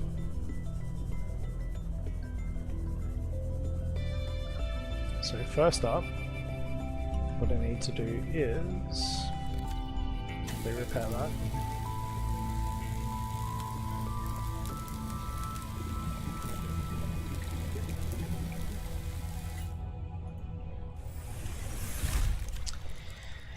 And I need a beacon for my base. Yeah.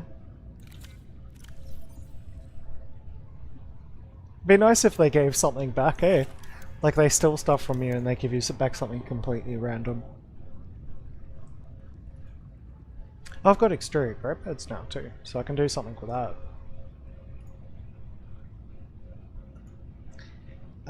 What was it again? It was a... Think.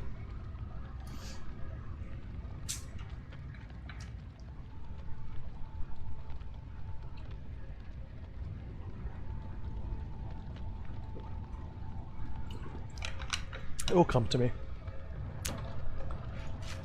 I know I needed to build something. Yeah, control room. Advanced wiring kit in glass. So I need to gather more gold. I'm out of gold and stuff.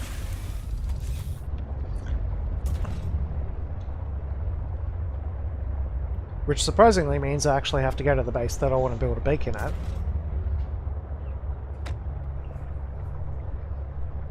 If I build a control room there though, it'll have its own beacon already. So I won't have to worry about it.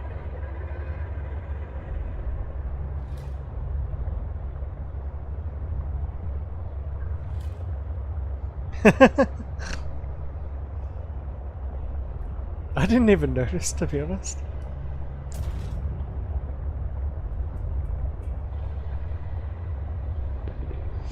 Food's starting to cool down a bit.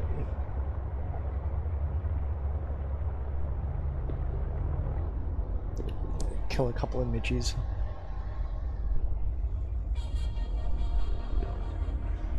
Got flies that want to eat my food. Yo.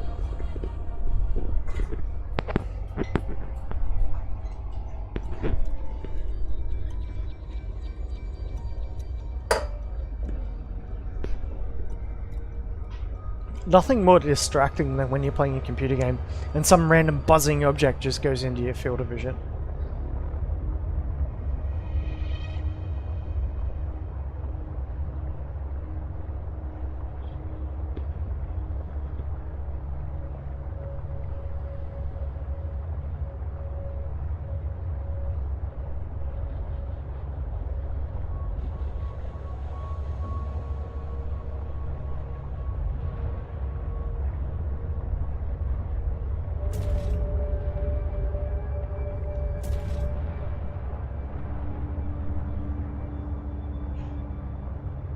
So I think I'm at the stage where I need to like farm a lot more materials. Like set up a locker and just get it done. So then I'll be able to use them later.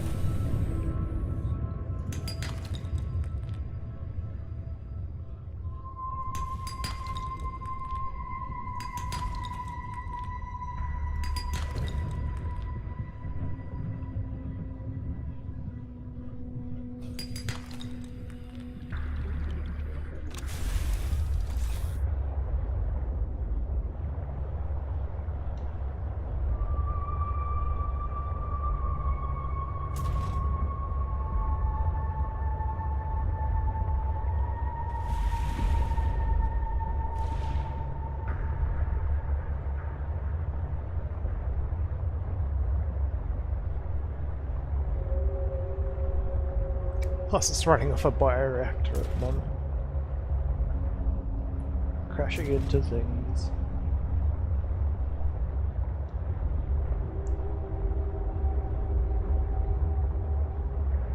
I think I've gone way past it.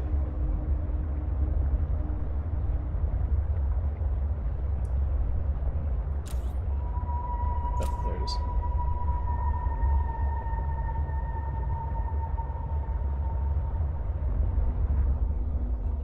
Warning. Passing 100 meters. Oxygen efficiency decreased. Warning. Emergency power only. Oxygen production offline. So this is like my secondary base at the moment. Probably needs a fab. 2 titanium, 2 copper ore, 2 quartz. Yep, so I need more quartz. And it's got a scanner in it.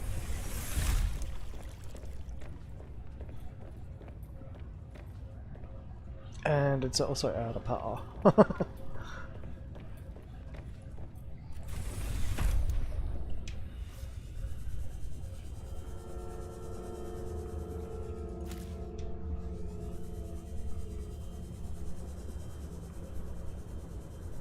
Come here.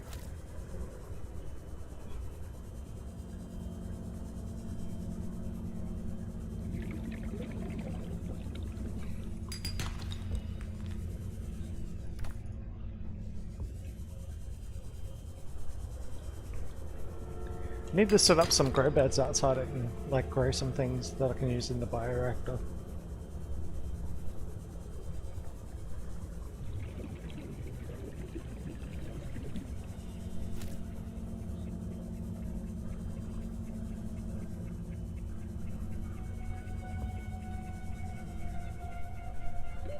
Warning. 30 seconds of oxygen remaining.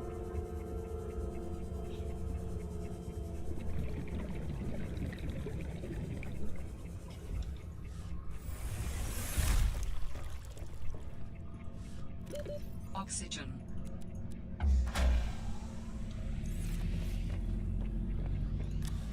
Power restored. All primary systems online. Okay.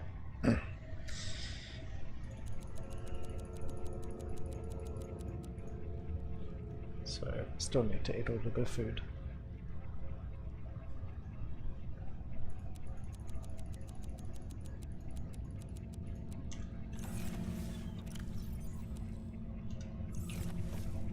Use the time in the meantime to expand. Try and find some quartz first, get the scanner going. Warning. Passing 100 meters. Oxygen I efficiency. don't have the HUD chip Captain. yet though. That's probably something I should build.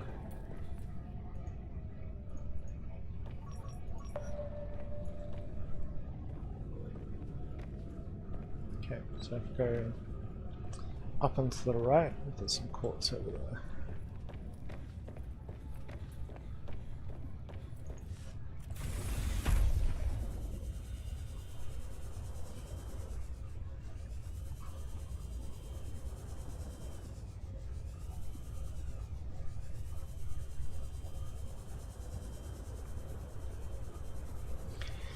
It's probably the one thing that you can't find much of in this area. You find everything else.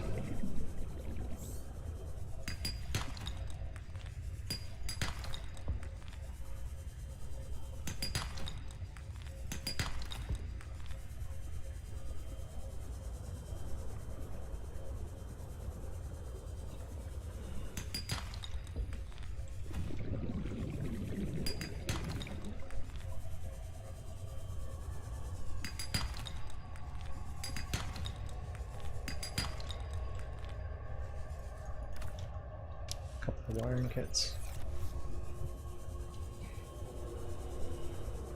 Lithium, copper.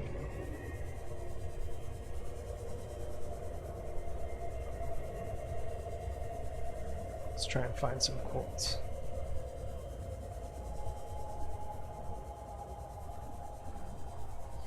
What was the other good source of quartz I found? It's like down in the caverns over here. Maybe switch tanks.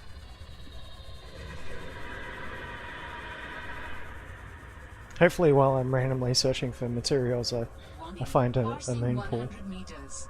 Oxygen efficiency decreased.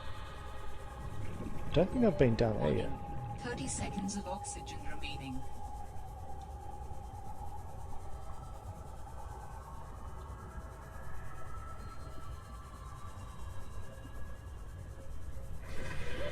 Oxygen.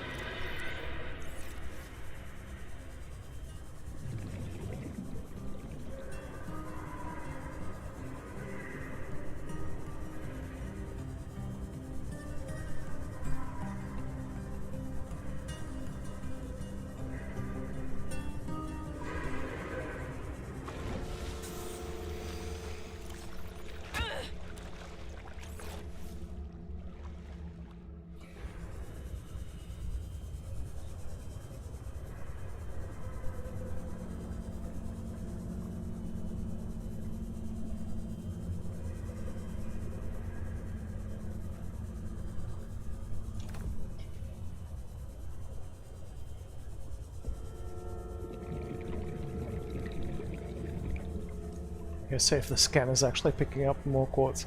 If this is like a completely quartz devoid area.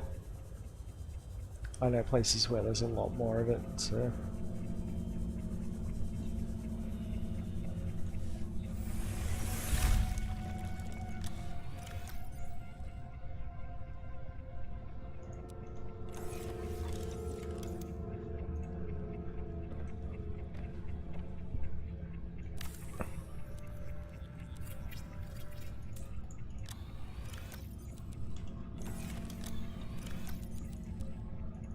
Probably put titanium and copper into this one.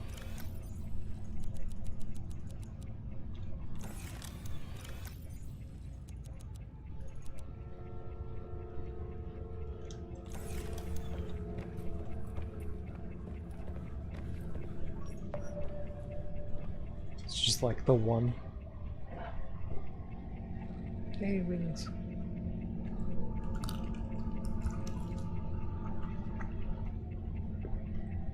It's good.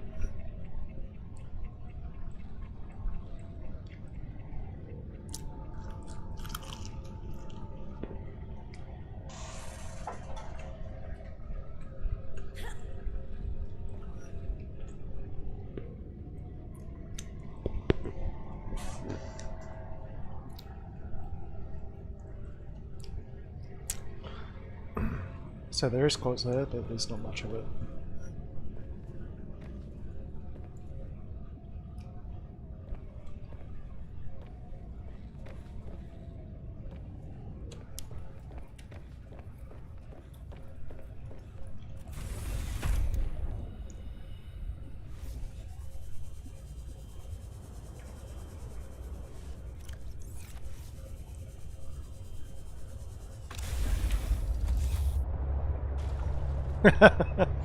As I'm eating food.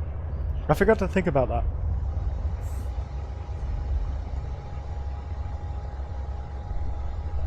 It's really nice and spicy too.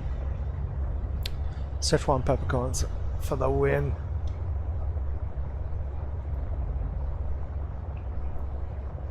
I make my own like chili oil and stuff.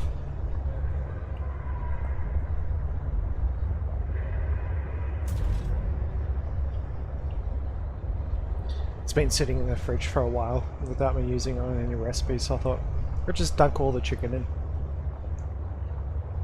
Bit easier. And I'll reuse the oil later on tonight from whatever I make for dinner. I might put it on a pizza, actually.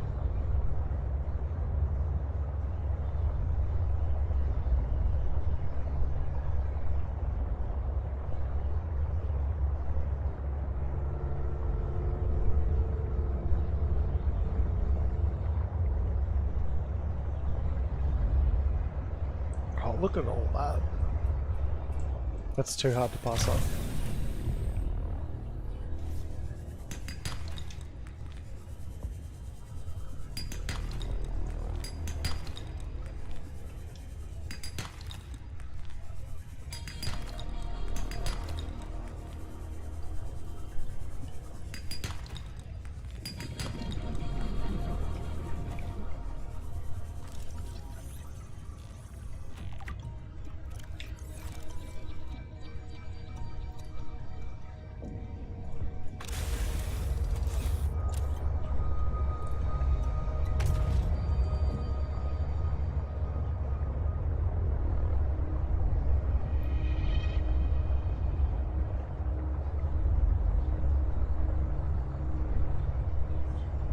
There's a lot of quartz over here last time I checked.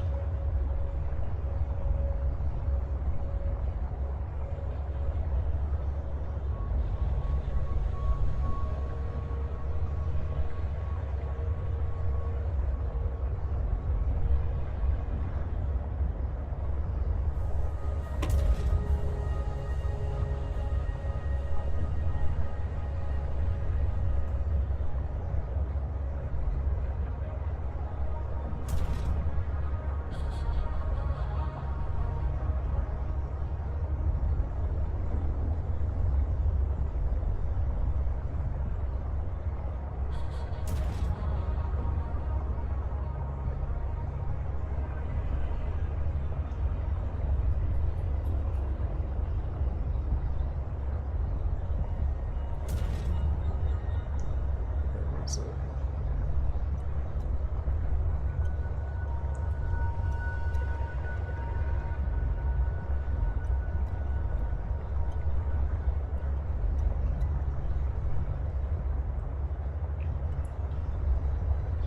it's over where I usually get the the ice fruit and stuff.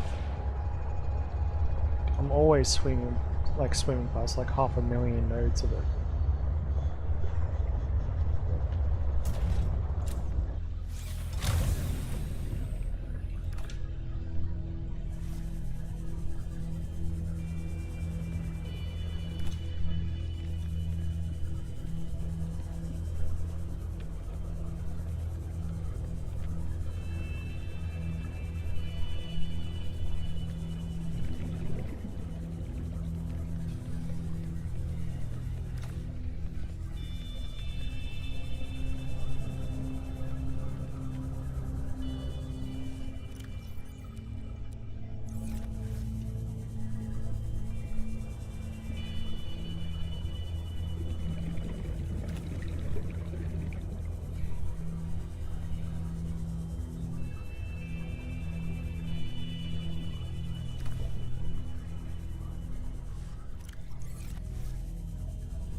Oh, no.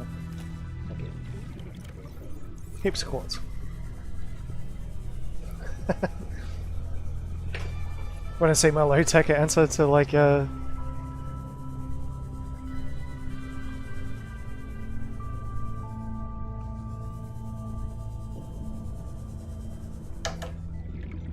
did work. Oh. Ah, glorious.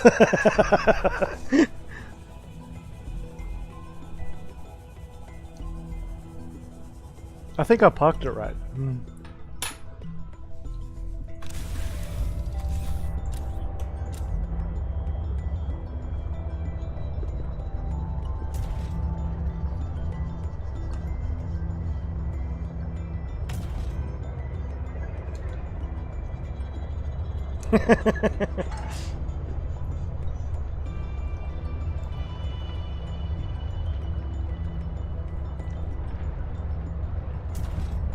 Oh no! That's what happens when you try and game the system. It doesn't work.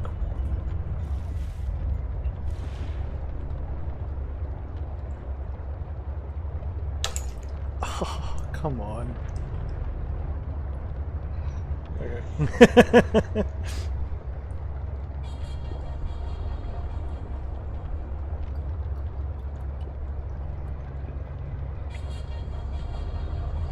How to make the travel times in games work for you?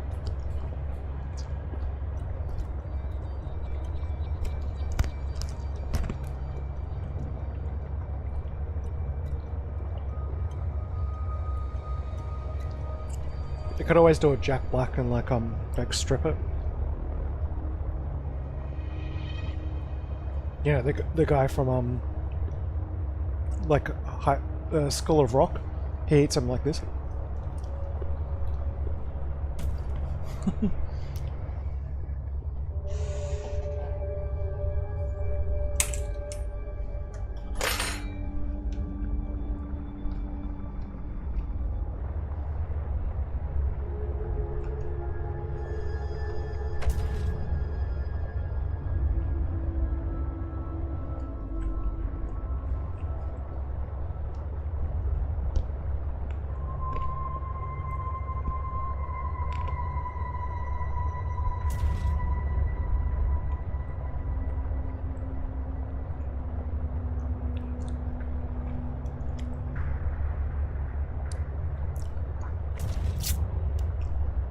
Oh man, so good.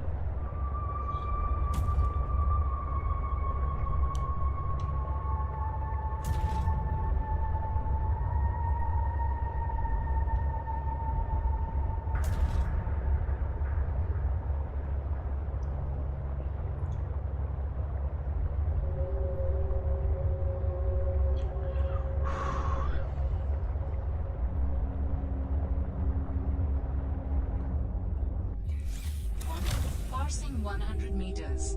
Oxygen. I really need to shave though. Welcome aboard, Yep. Captain.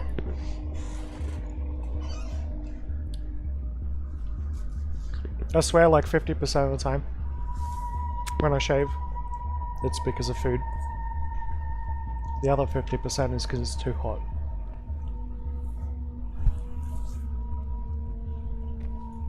Okay, so shitloads of quartz. Probably take the gold and the lithium out of here. Maybe silver as well. Yeah, gold and lead.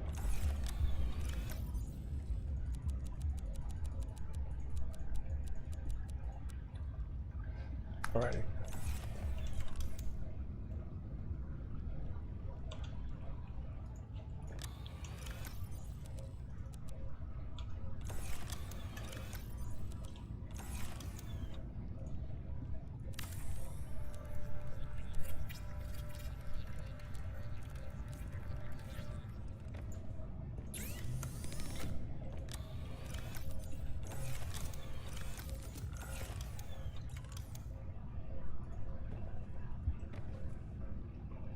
Ah.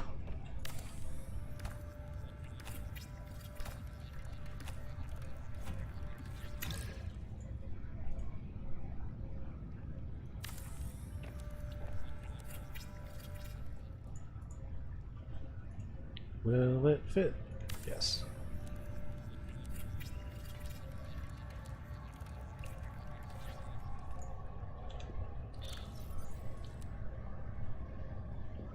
Okay, so now I've got the basic fundamentals for a base going here.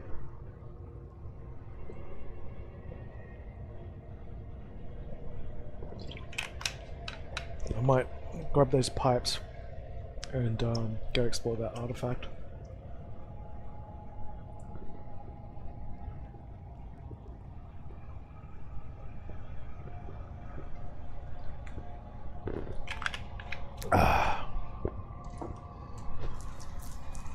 It's like Pringles.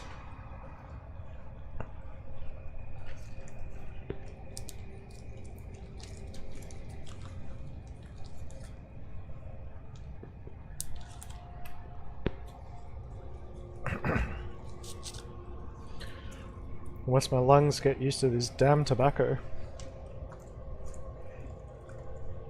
I usually smoke drum. It's completely different. But of course, when I went to the store... Oh, I got a lotto ticket on today. So if I don't sign in for a couple of days, you know why.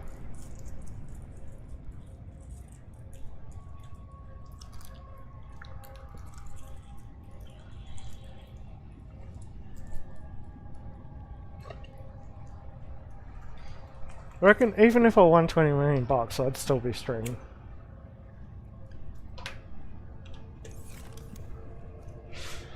Alright.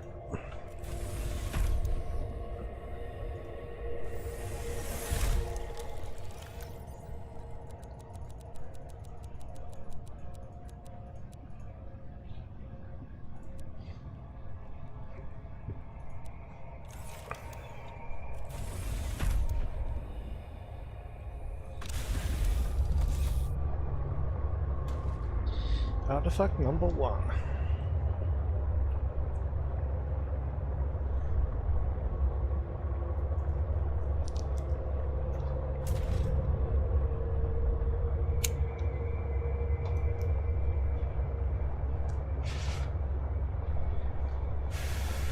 So I upgraded my computer completely like about 2 months ago, and then they released all the 5000 series AMD CPUs.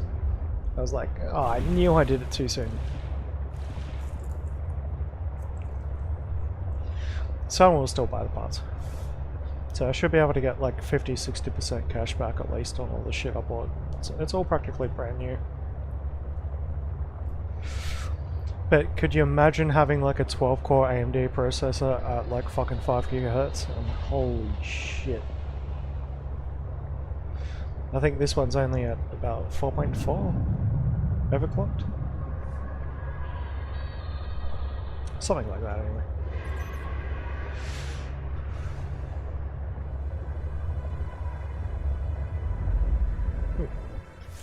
Disappearing artifacts. Oh, that's why. It's because of that. Get out of here, stalker.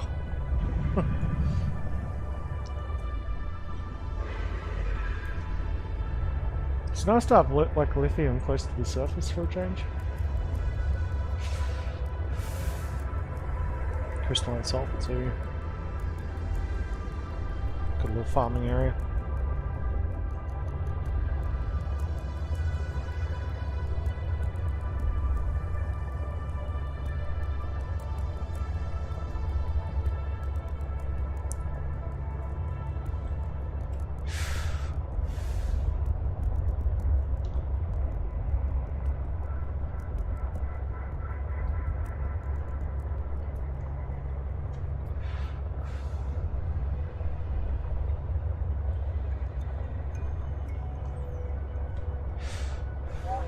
Maximum depth reached. Hull damage imminent. Get that one first. It's less deep. Probably have to leave this here. Warning. Passing 100 meters. Oxygen efficiency decreased. Ooh. Only got one battery too, so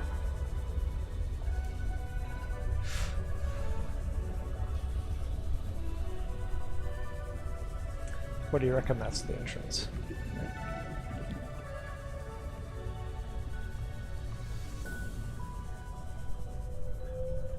Oh, could that be a moonpool? Please tell me that's part of a moonpool.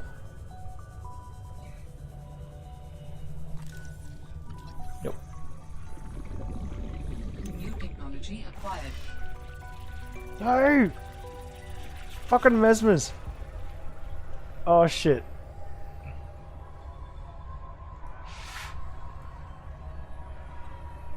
$3,000 meters? What the fuck? Oh god damn it. So that's what they do. It confuses your orientation by 30 seconds changing of all your oxygen beacons. remaining. Oh.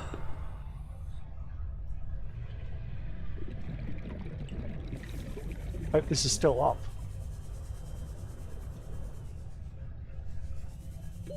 Oxygen.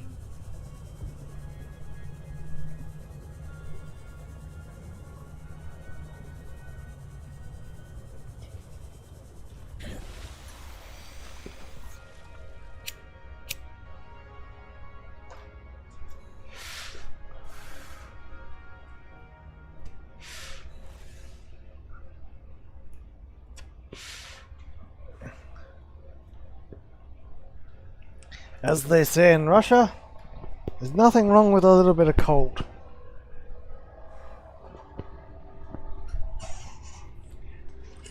As long as you have vodka.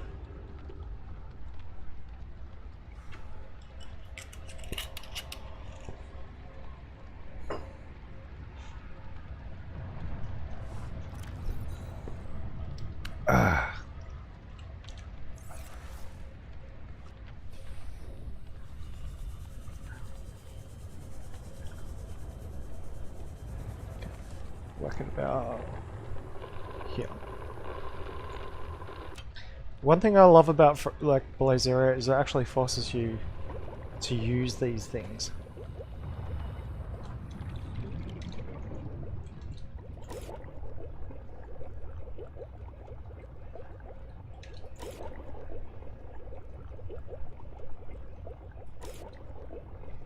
I'm a forklift operator and I can't see that.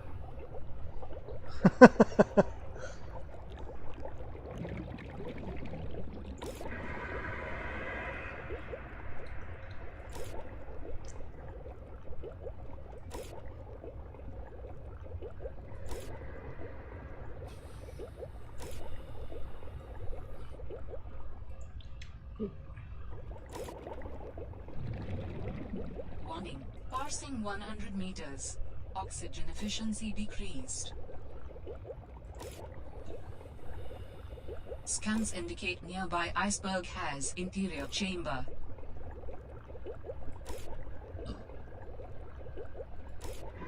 Did that just say something about the iceberg having a chamber? Oh shit. Oh shit. Warning. 30 seconds of oxygen remaining.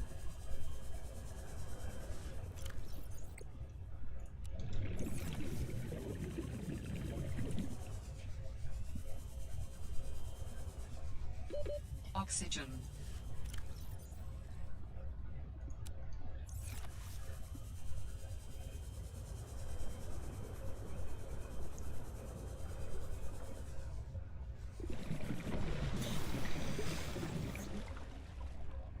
That iceberg, right?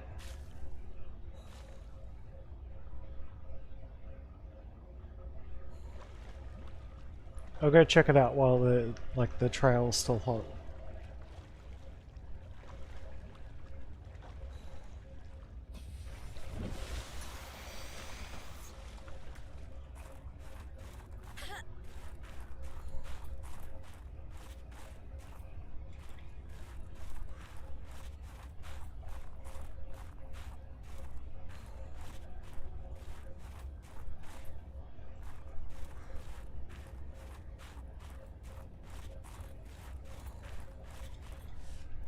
What's this dust?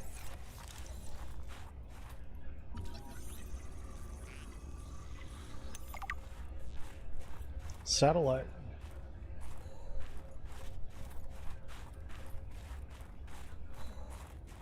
Dangerous weather approaching. Seek shelter. An alien satellite. Right.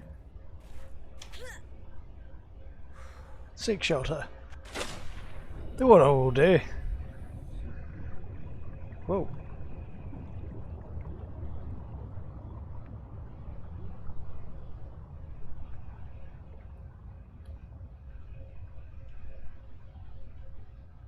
That I haven't seen before.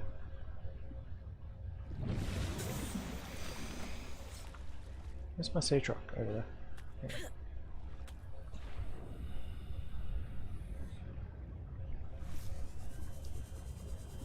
Are they deadly? Doesn't look like a carnivore.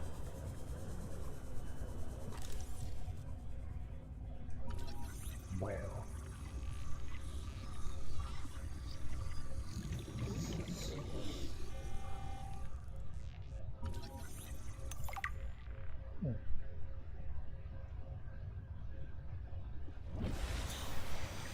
And of course there's a blizzard.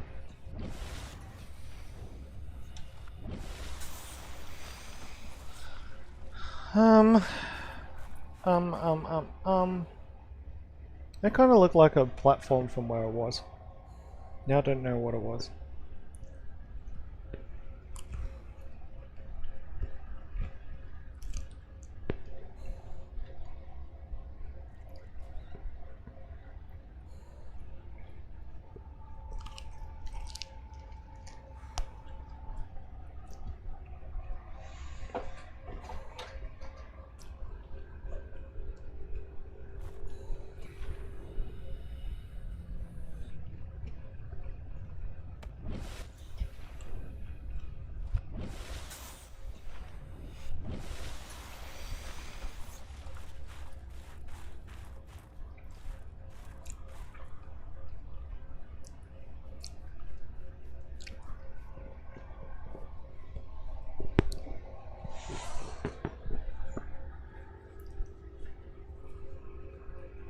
Grazing. I do like to graze on protein. It's actually really weird. Like a little bit of a confession. I only eat meat. Like literally. I have not eaten anything. Well, I have. I've eaten potato. I basically eat protein like tuna, chicken, beef, pork, and I don't eat any vegetables or like I eat rice. That's a carbohydrate, really. That's yeah. I basically live off protein. I go to work. I don't eat breakfast. I work 8 to 10 hour days or more. I don't eat breakfast. I live off coffee. When I get home, I eat 1 meal a day.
So yeah, like I might get home and eat a pizza or something, and but yeah, I don't eat lunch.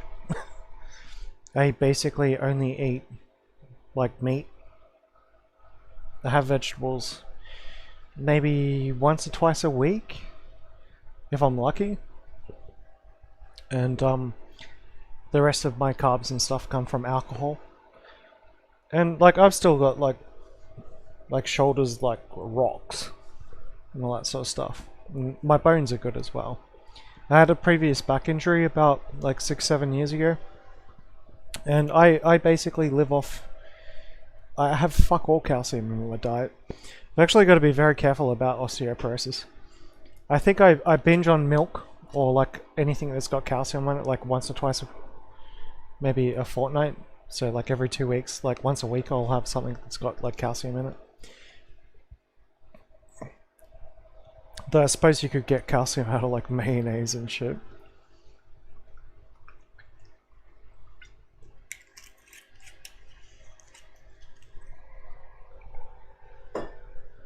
I also love fish. So like a typical dinner for me, because I don't have much time to cook, unfortunately, might be like, I don't know, like 6 squid rings, 6 or 7 squid rings, maybe a fillet or 2 of fish, with like crumbing and all that sort of stuff, or battered, and then I might have like a couple of fish bowls or something, a little bit of rice, maybe a couple of beans. My diet's really fucking weird. And like at the end of the day, I still drive a forklift around all day, and I don't lose concentration or anything. But I do notice that when I'm like having lunch, like I'm less able to talk to other people and all that sort of shit. Like I gotta focus more on my work. So it's not like an anxiety thing, it's more like a diet thing. So like I get to work, I turn up, I do my job. When I'm on my lunch break, I chill the fuck out. I don't talk to people. Just have a couple of cigarettes, coffee. And but yeah, like I basically live off protein. All I've eaten in the past 5 days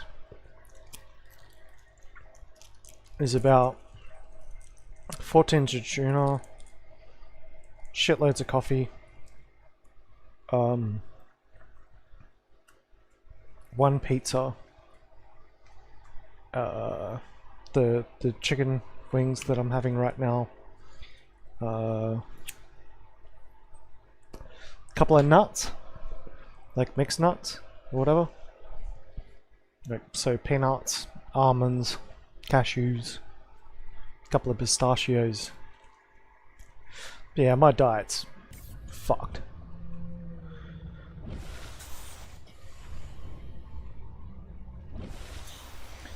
So if we go back over this way towards the sea truck, I might be able to find those pipes again.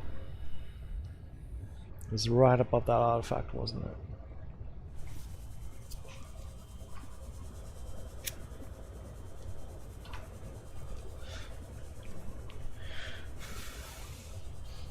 And I'm still high functioning. I mean, I have an IQ over 100, like probably over 180. And I can still code, do artwork, all that sort of stuff, do like YouTube streams. Like, I basically drink to dumb myself down. That's why I drink every day. It's actually to remove like the constant thought that runs through my head. It's not like ADD or ADHD or whatever. Like I just like I have actually been tested. I had a government IQ test done when I was a kid. And when I was like 13 years old, 14 years old, that's when they told me that I had an IQ over 180. It was mostly because of puzzle solving. It wasn't because of maths or anything. I'm average at maths. What I'm good at is I'm good at solving puzzles. And basically I can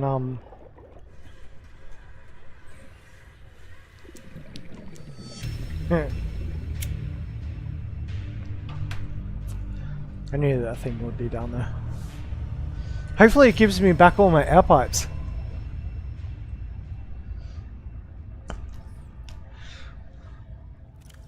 Aw, it didn't. Oh. But yeah, basically I'm good at like problem solving, and I have like a really weird knack for figuring out like systems, which was good for me when I was working with like coding and stuff, like computer programs, all that sort of shit. But yeah, like literally, I should not be alive. I do not even know why.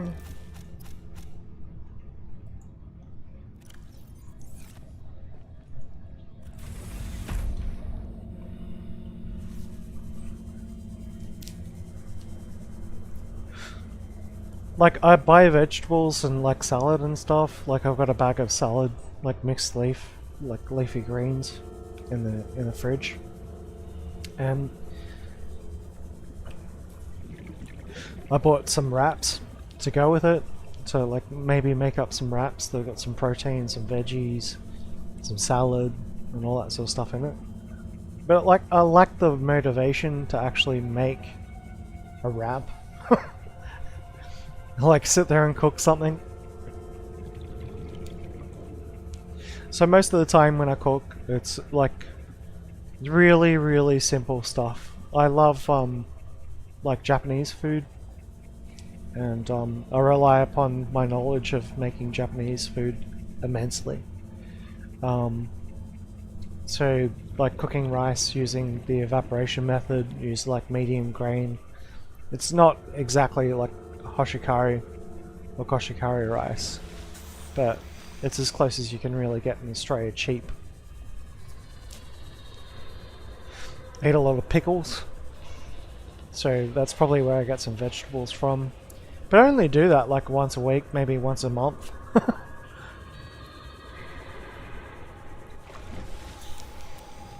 I literally live off coffee.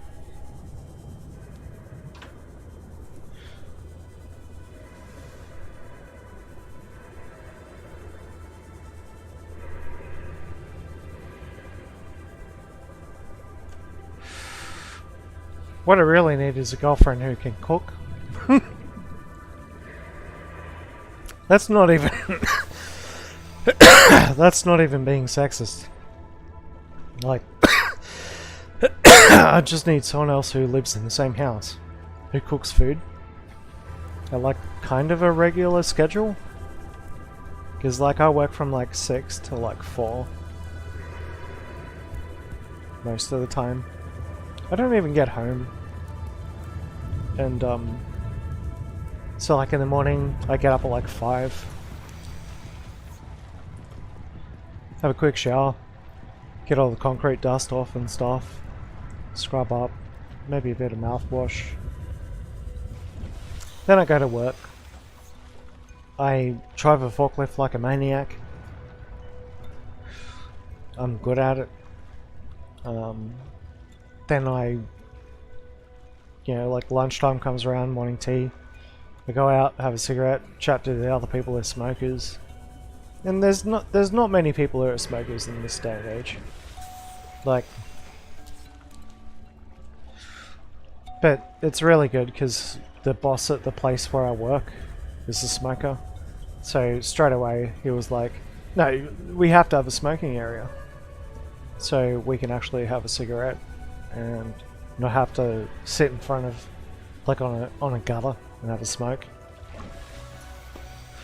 with a politically correct crowd. And then yeah, like I get through the day, I work, come home, and if I finish at like 2 o'clock, which is kind of normal, I might go to the shops, like my routine. Like I'll go to the shops and just have a cruise around, and whatever I feel like eating, whatever I feel like buying, I get it. And like get more alcohol. I plan like maybe 2-3 days in advance for alcohol. and I basically just, yeah, like that's how I live. Passing 100 meters. Oxygen And when I efficiency cook food, decreased. like have pizza, you know, all that sort of stuff, like vitamin P.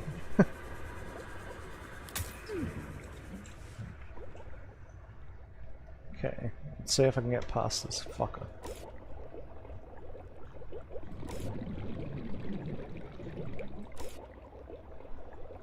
Warning. Passing 200 meters.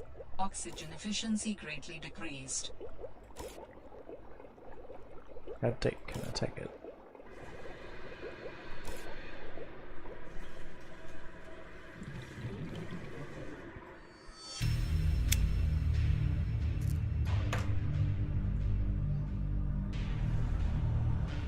Yeah, like I suppose I got like a lot of my like essential nutrients from like herbs and stuff. Because when I do cook, like when I'm actually cooking, I always cook stuff that's good. Like I don't believe in like shit food. Like I put effort into it. So like these ones, like these wings that I just got here. That's like basically like buffalo wings or whatever. It's got like your fat, your protein, and carbohydrates and stuff in it. But I always make sure there's like chilies and like garlic and all that sort of stuff as well. And that's kind of how I keep my my metabolism going. And it's got like chili and garlic and like Kewpie mayonnaise.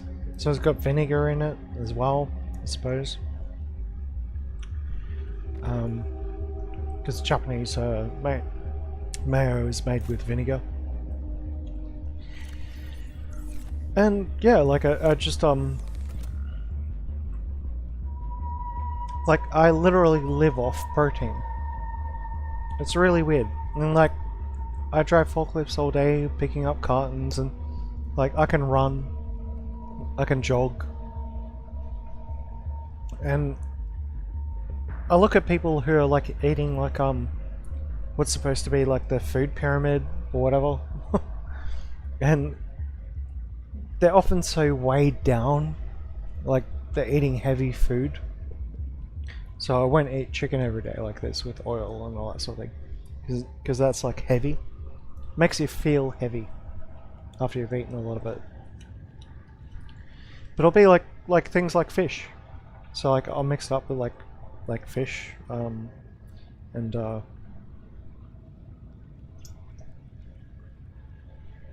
like chicken especially.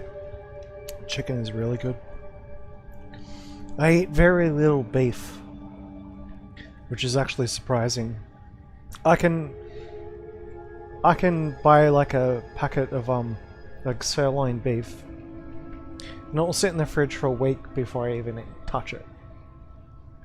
And yeah, like if I do cook stuff, it's mostly things like bolognese.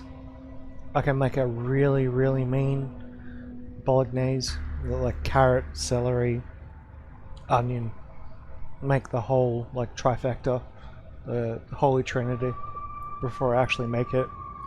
And like that's something I'll eat over like 4 or 5 days. I'll make a big pot up of it.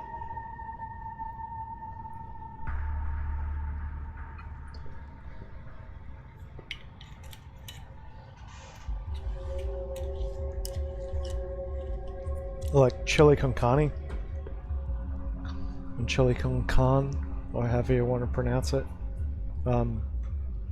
That's another excellent one because it has beans and tomatoes. So I suppose I get a lot of my like lycopene, like sort of vegetable stuff, is like from tomatoes.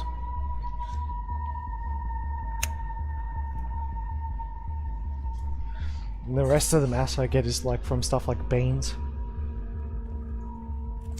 And I never have a problem with like flatulence or whatever. Like it's always good.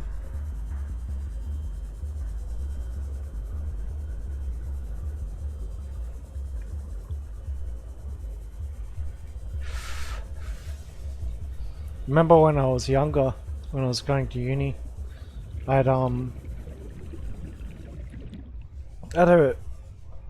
more limited range of things that I could cook. I'd eat like chicken satay, which is like rice and a satay sauce and chicken and a couple of different veggies and stuff. One day a week. Then I'd make like bolognese. That'd be like 2 days a week. And then I'd make like noodles or whatever. Like a good ramen. And I only ever started putting on weight when I actually I stopped like riding as much, because I used to ride a hell of a lot. I used to go for like 50k bike rides and shit. At university they used to call me that bike guy, because basically I didn't have a car. I used to ride everywhere. And I use work as like the gym. So when I'm working, I try to exert myself as much as possible. I don't like standing around. I'm always like walking fast, or 30 seconds of oxygen remaining. you know, like when I'm talking to people, I'm animated. Use all my joints. Like my shoulder at the moment, my right shoulder is a little bit sore because I tried turkey bowling. For anyone who works in like a Oxygen. whoop. For anyone who works in like a supermarket or whatever, you probably know what turkey bowling is. Turkey bowling is like when you like your frozen section of the supermarket and you're replenishing stock or whatever that's in it, and you just go to the end of the aisle and like you throw it to where it's actually supposed to go. That's turkey bowling. Frozen turkey bowling. And like I do that with cartons at work that weigh like 20-30 kilograms. And I can spin them fucking, you know, a good like 10-15 meters. Saves me driving over there with the forklift to pick it up. Like I'm a very fit person. Like I weigh about 85 kilograms. I don't know what that is in pounds, but it's a lot. And yeah, like I sustain my caloric existence with Large basically geothermally alcohol active fissure detected below. and, you know, like chicken wings. I mean, I suppose if I lived in like India or something, like vegetables are a much larger part of your diet. Probably be better for my back as well. You know, I highly respect that sort of stuff, because like taking the effort to do it and getting the spices right, like different flavors and stuff that you can get out of food. I love that sort of stuff.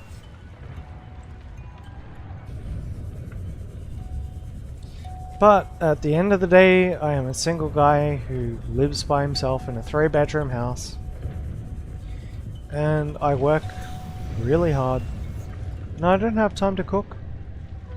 Like, I don't have time to do a lot of that lovely stuff. I wish I did. But back in the day, it used to be one of my main priorities. It was like living healthy. But I've noticed that if I rely upon that shit too much, I actually Passing 100 meters. Oxygen efficiency decreased. oh shit, yeah, need a battery. Go recharge my batteries. If I rely upon that shit too much, like it's a better way to put it.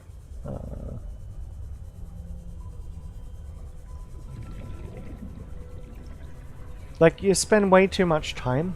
Like, I don't even know how normal people live.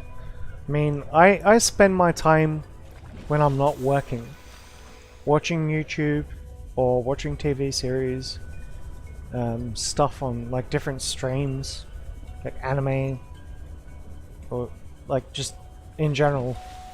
This is my life, more or less, when I'm not working. And I didn't even understand how people can actually chill out and not do anything. Or just like sit there. You know, like, it just doesn't... I don't know, I suppose you need like a different type of patience.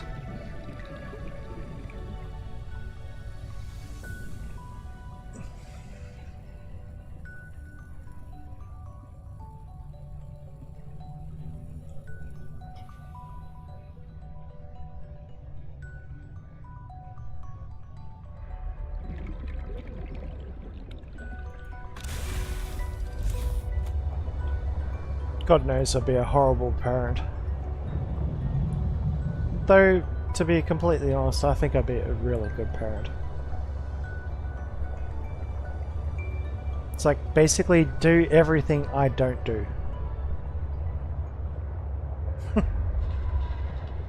That's how to be a parent. So like, do as I say, not as I do.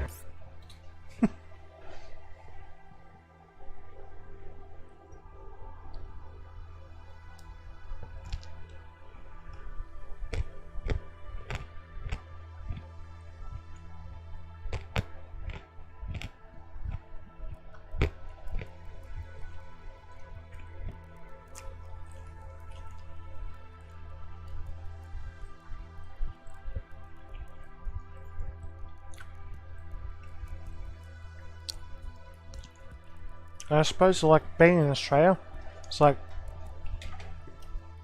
frozen stuff is like a food group of its own.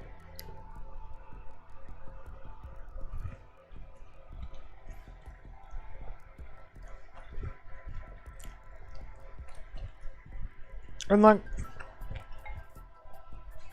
I actually drink enough alcohol. Especially using like fruit juices and stuff. Like Ribena, which is like a blackcurrant, and like lemon juice and all that sort of thing. I get all my vitamin C basically from drinking. It's actually funny.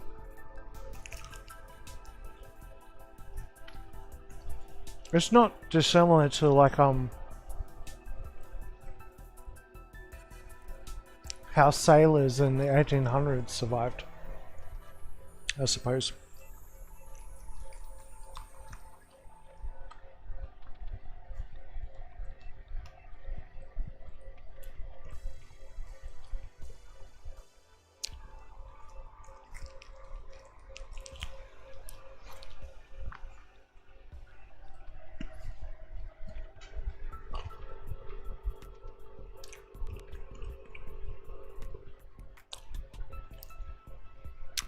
I made the mistake when I was younger of relying on like energy drinks. So like your Red Bulls and stuff.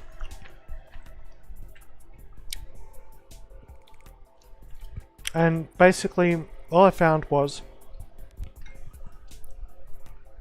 is that they melt your teeth.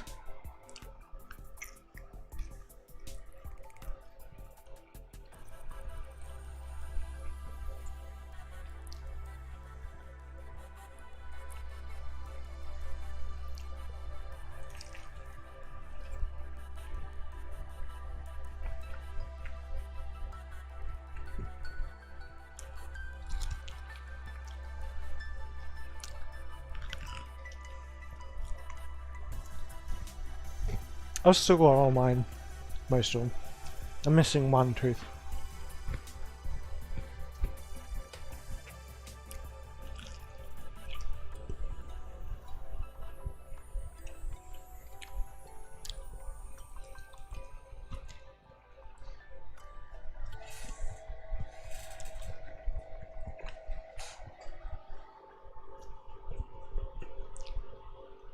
But yeah, that's the reality disconnect between the haves and have-nots.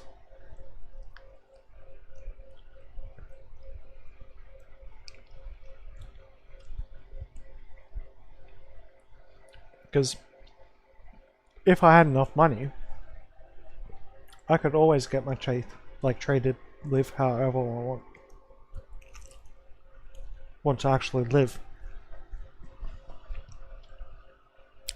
Got a filling? Fill it. Need like a dental implant? Get it.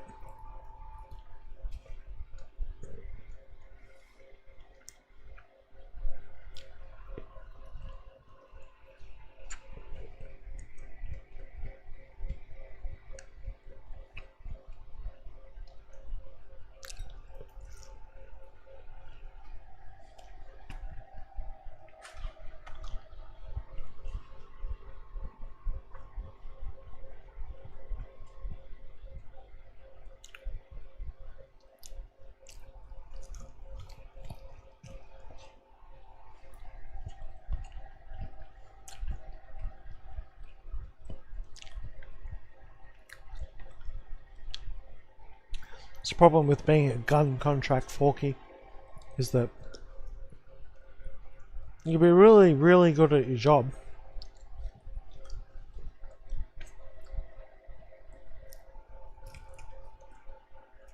But you don't get permanent positions out of it.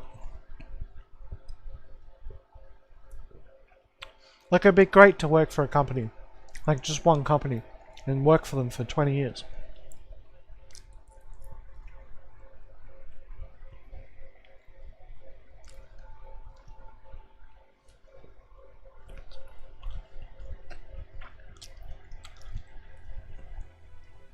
Or you could work for like 10 different companies, get paid $3, $4 an hour more, and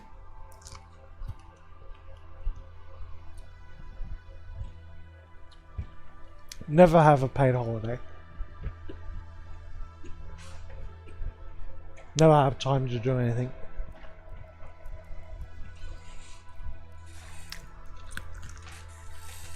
I mean, if I wanted to buy a house,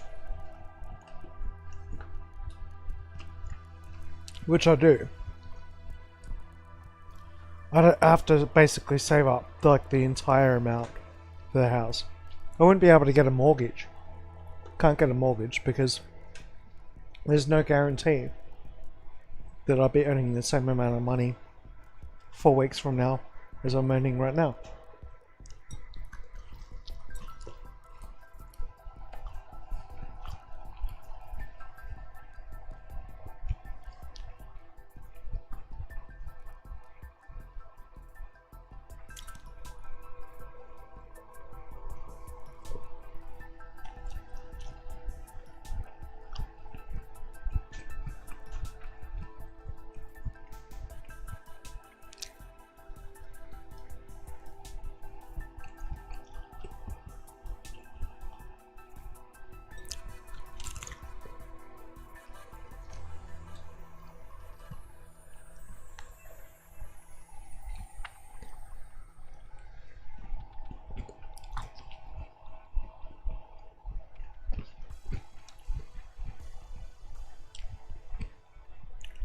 Yeah, I mean, I could save up money to pay that for like the off periods.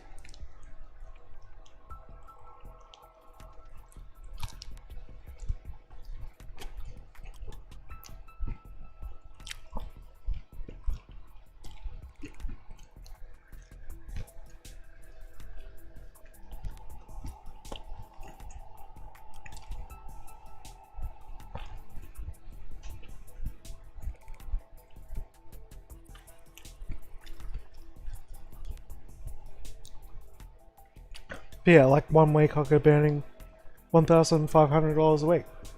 Next week I'm only $700. So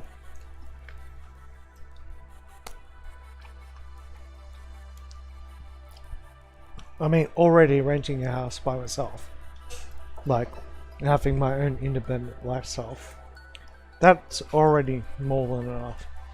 So I'll probably be renting until the day I die.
Now, if you have a good woman behind you, that changes up the equation just a little bit. Someone who's just as hardworking and someone who can potentially help you help themselves. Yeah, that's kind of what you need. And then you turn around and you change your income from thinking about, like, you know, 50 grand a year, 60 grand a year. Then all of a sudden you're looking at, you know, 110, 120 grand a year.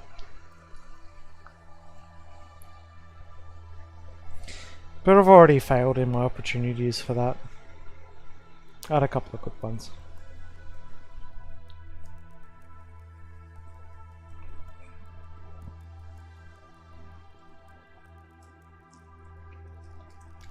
So I'll probably never own my own home.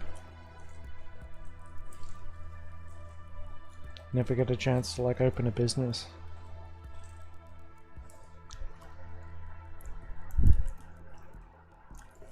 But that's what the majority of the population is like.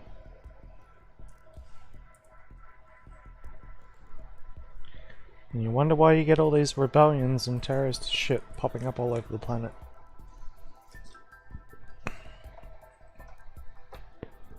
Trust me, the last thing humanity needs is enemies who are as smart as they are.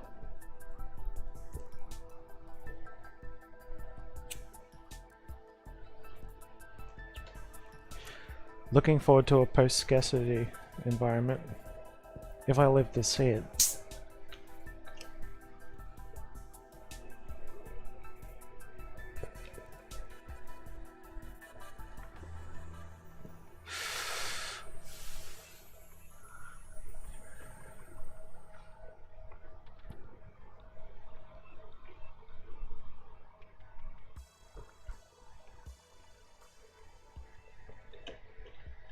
Ah.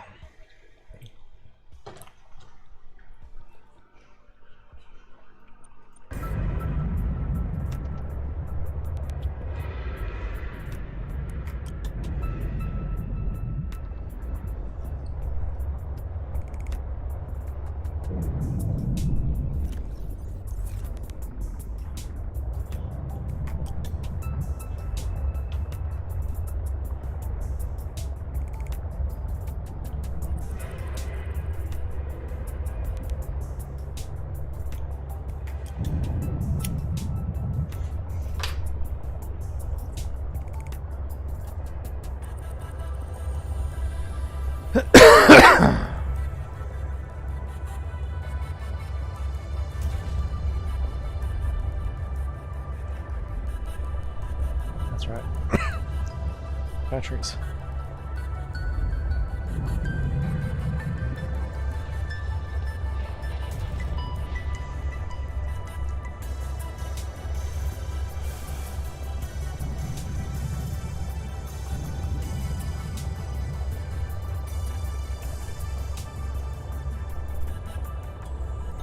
As Steve Hughes puts it, give you just enough money to keep you alive, keep you going to the job, but not enough to make you evolve.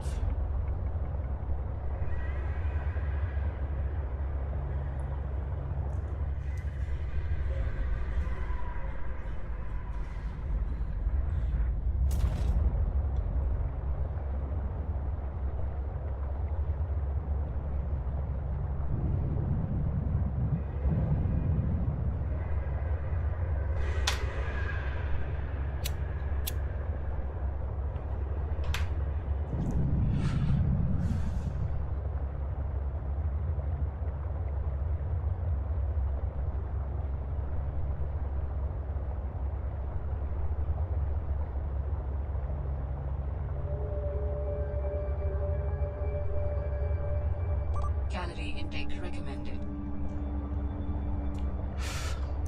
It's one reason why my current job spins me out so much. Like, there's so many people there. Oh, I wouldn't say so many people. I'd say only a couple of individuals that just think about it in terms of day to day. And they're nice and cushy. They've got a full-time job. and there's just so much fraud. Like, just pure fraud. If I was a supervisor there, I would sack a couple of people in a heartbeat if they didn't cease their practices.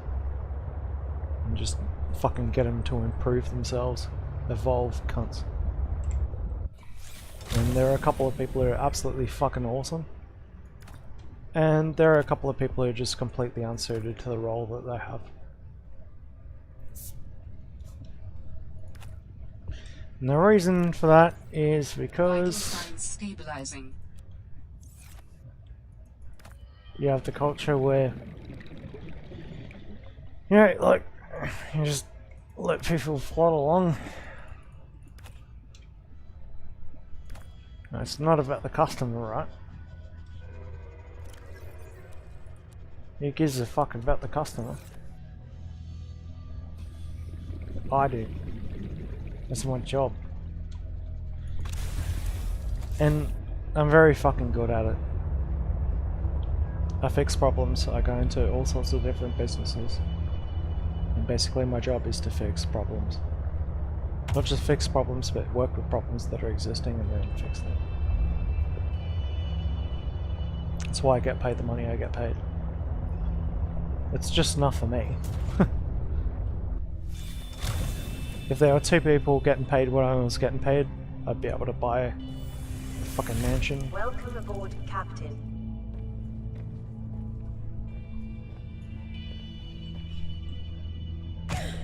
Oh shit!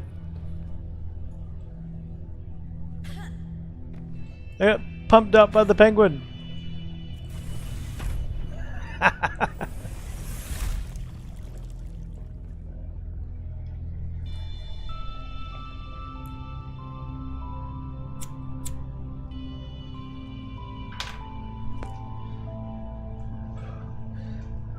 I deserve a pay rise though, because I work at in contracting, the company that contracts me out to people gets paid way more than I do. They get paid like a massive dividend on top of what I actually get paid, and yeah, like it's quite simple. Like, just fucking hire me at the rate that I'm getting paid right now, and save yourself fucking a quarter of my wage. That's simple. Like, how simple is fucking that?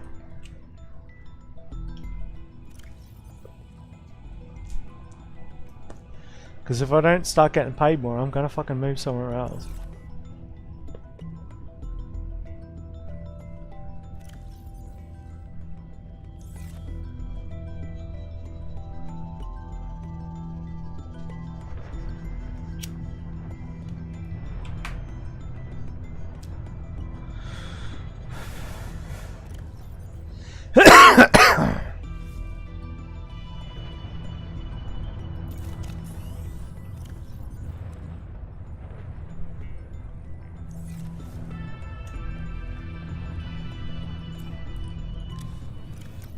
It's the beauty of working contracts, you can tell them to shove it.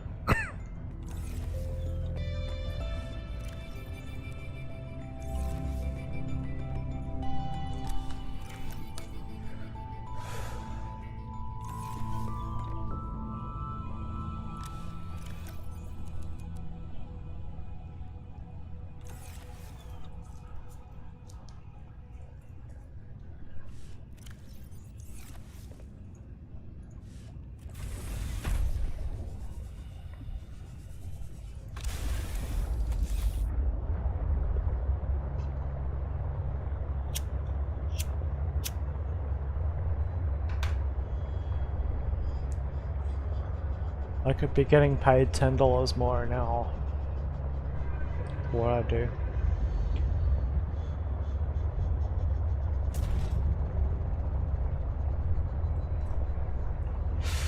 And like, when you consider that in a lot of places, a lot of countries, getting paid $10 an hour is considered minimum wage.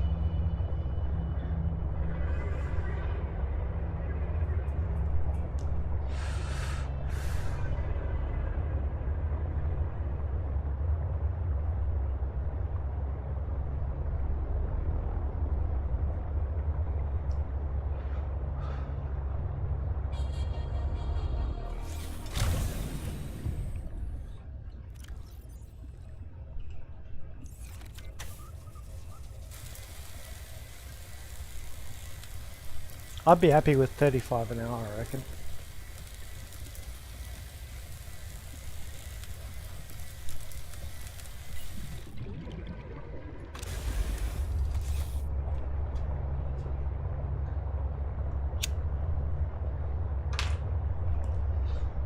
It's not even close to $10 more than what I earn right now. At 35 an hour, I reckon? Yeah, I'd take that. I won't bitch about it.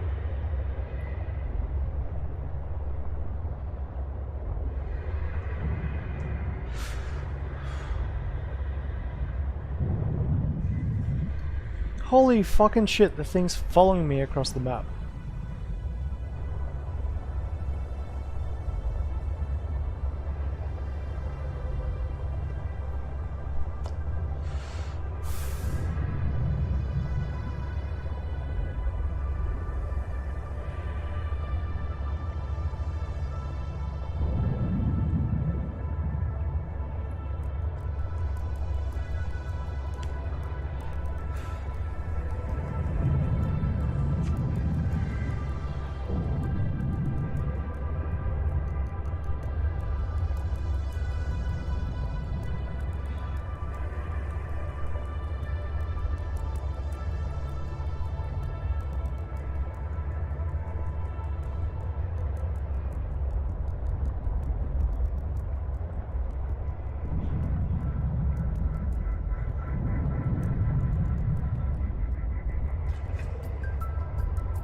Am I even going to the right artifact?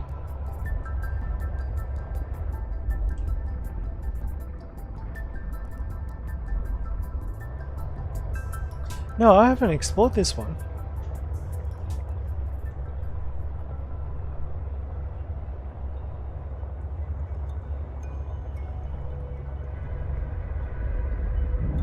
Warning. Maximum depth reached. Hull damage imminent. Parsing 100 meters. Oxygen efficiency decreased.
Warning. 30 seconds of oxygen remaining.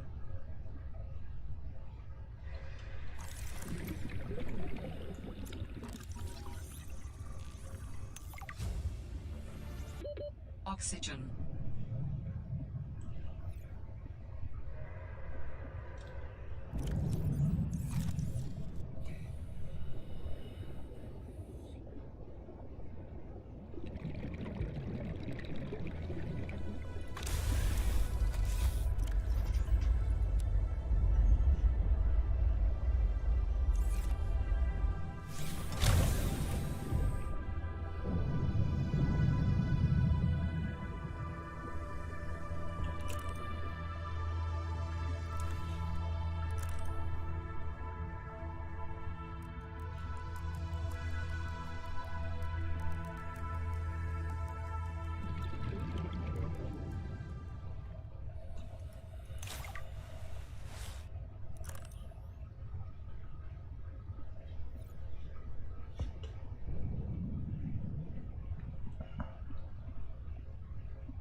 Warning. 30 seconds of oxygen remaining.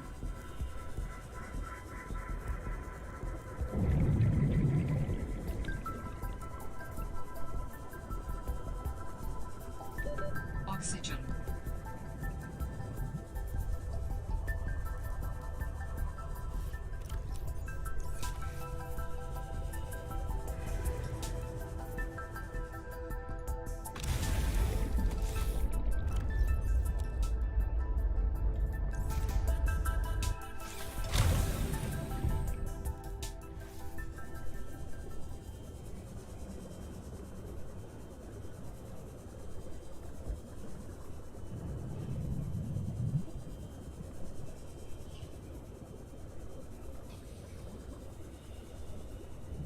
A nice and simple wreck to explore.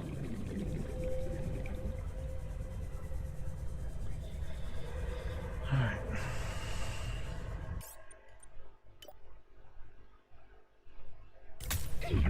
Oh, you're kidding, right when I save.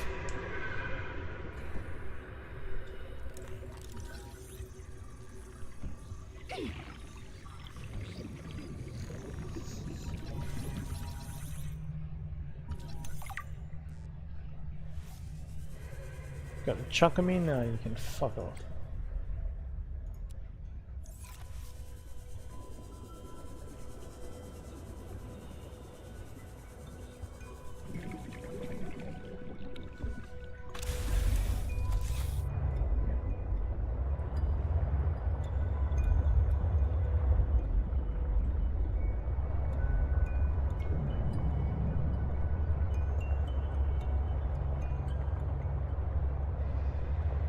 Warning. Maximum depth reached. Hull damage imminent.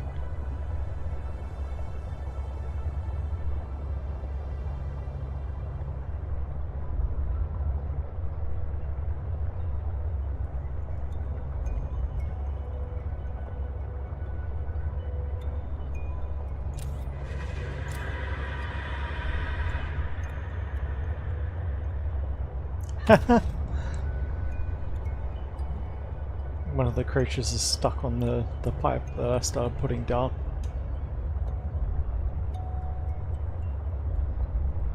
Alright. So, I've got to get past one of the leviathans. Get a pipe that's going down, and I've died about 2 times. 2 or 3 times, actually extending the pipeline below where the leviathan is.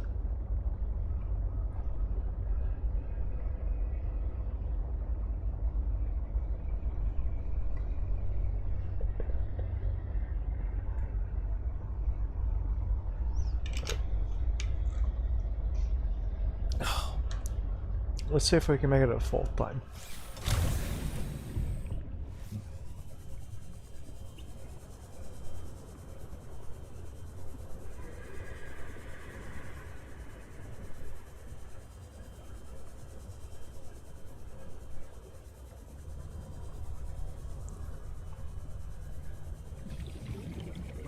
Bloody good placement though. Warning. Passing 200 meters. Oxygen efficiency greatly decreased.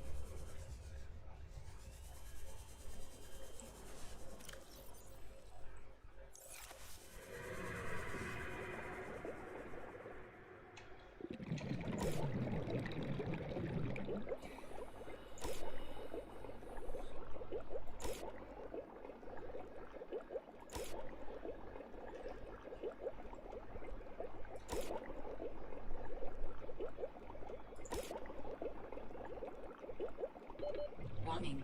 30 seconds of oxygen remaining.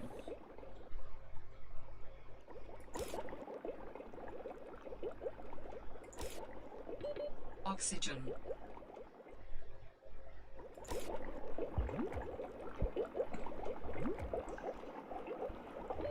Warning. 30 seconds of oxygen remaining.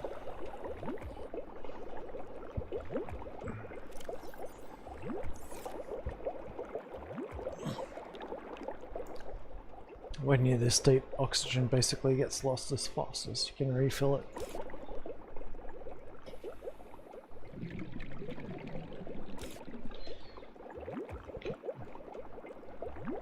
There's something 54 meters down there.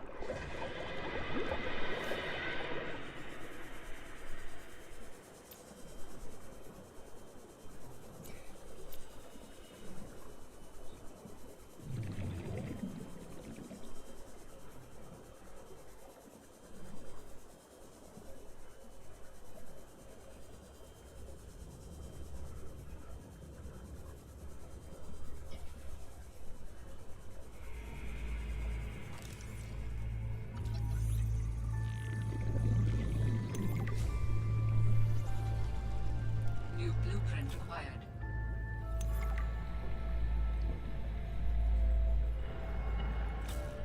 I'm not even going to be able to take all those pipes back in one trip. Alright. What the hell is a recyclotron? Warning. 30 seconds of oxygen remaining.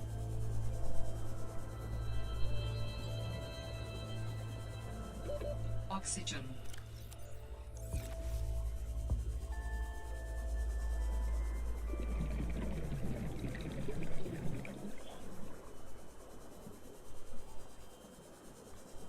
If you stay right next to the pipe entrance for too long, you die of freezing too, because the air is that cold.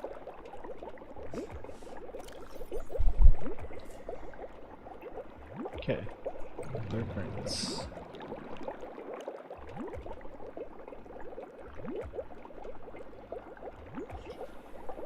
Hey, I can build the PPU now.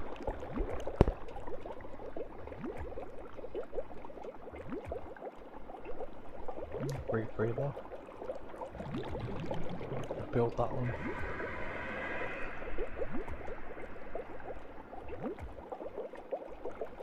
Cram module.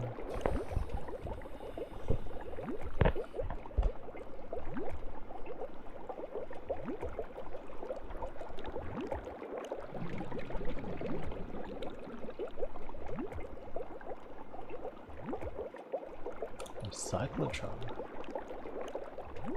It doesn't say what it does. I'm guessing you can put parts into it and get like the constituent ingredients back out.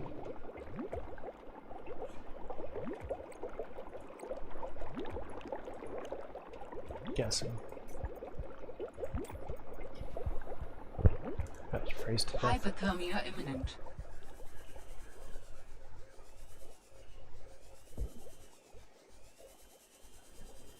Round a bit.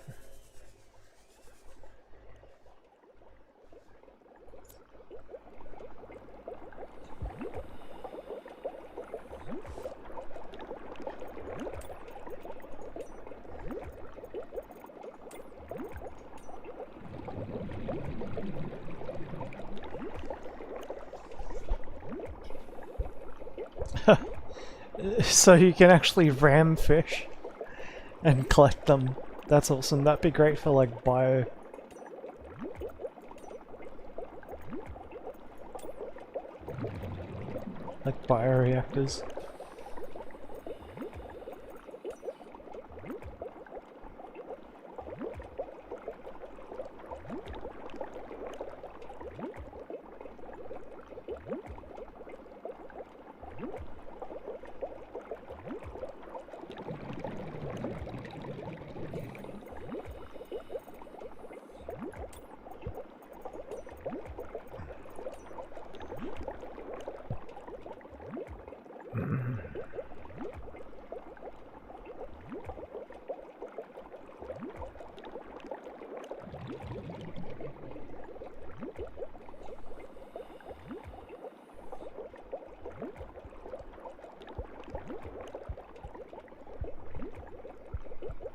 Hypothermia imminent.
Okay, so because I can't actually find any details on it, I'd have to Google it. Pretty sure the recycler just breaks down things into its constituent components. I'll have a look. Recyclotron.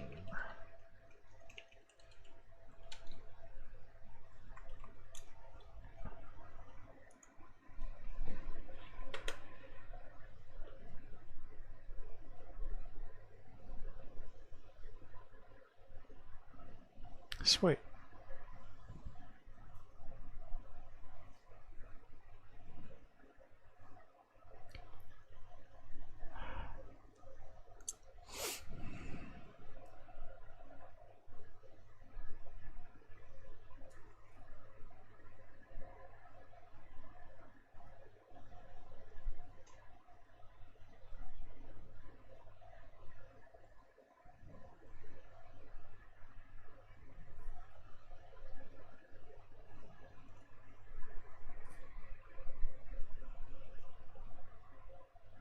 Cool. Makes sense. Alright, now to start gathering the pipes.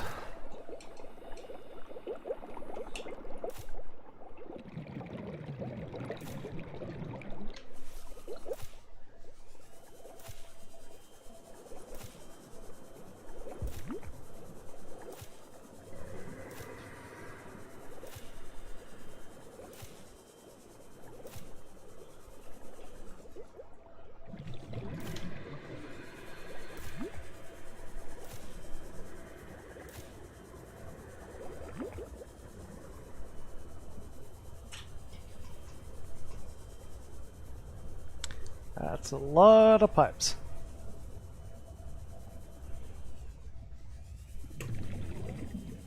Right.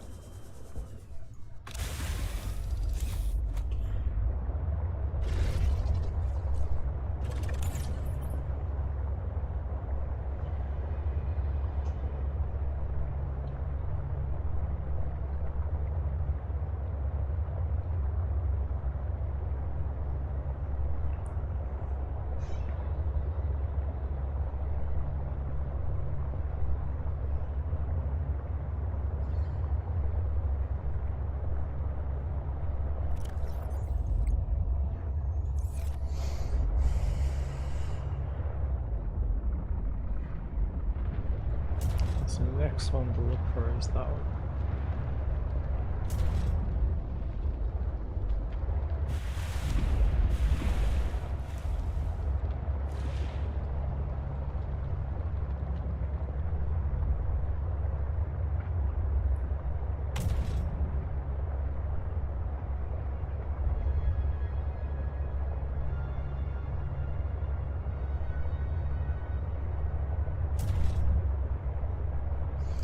Alright, I'll be back in a second, just gonna take a little break.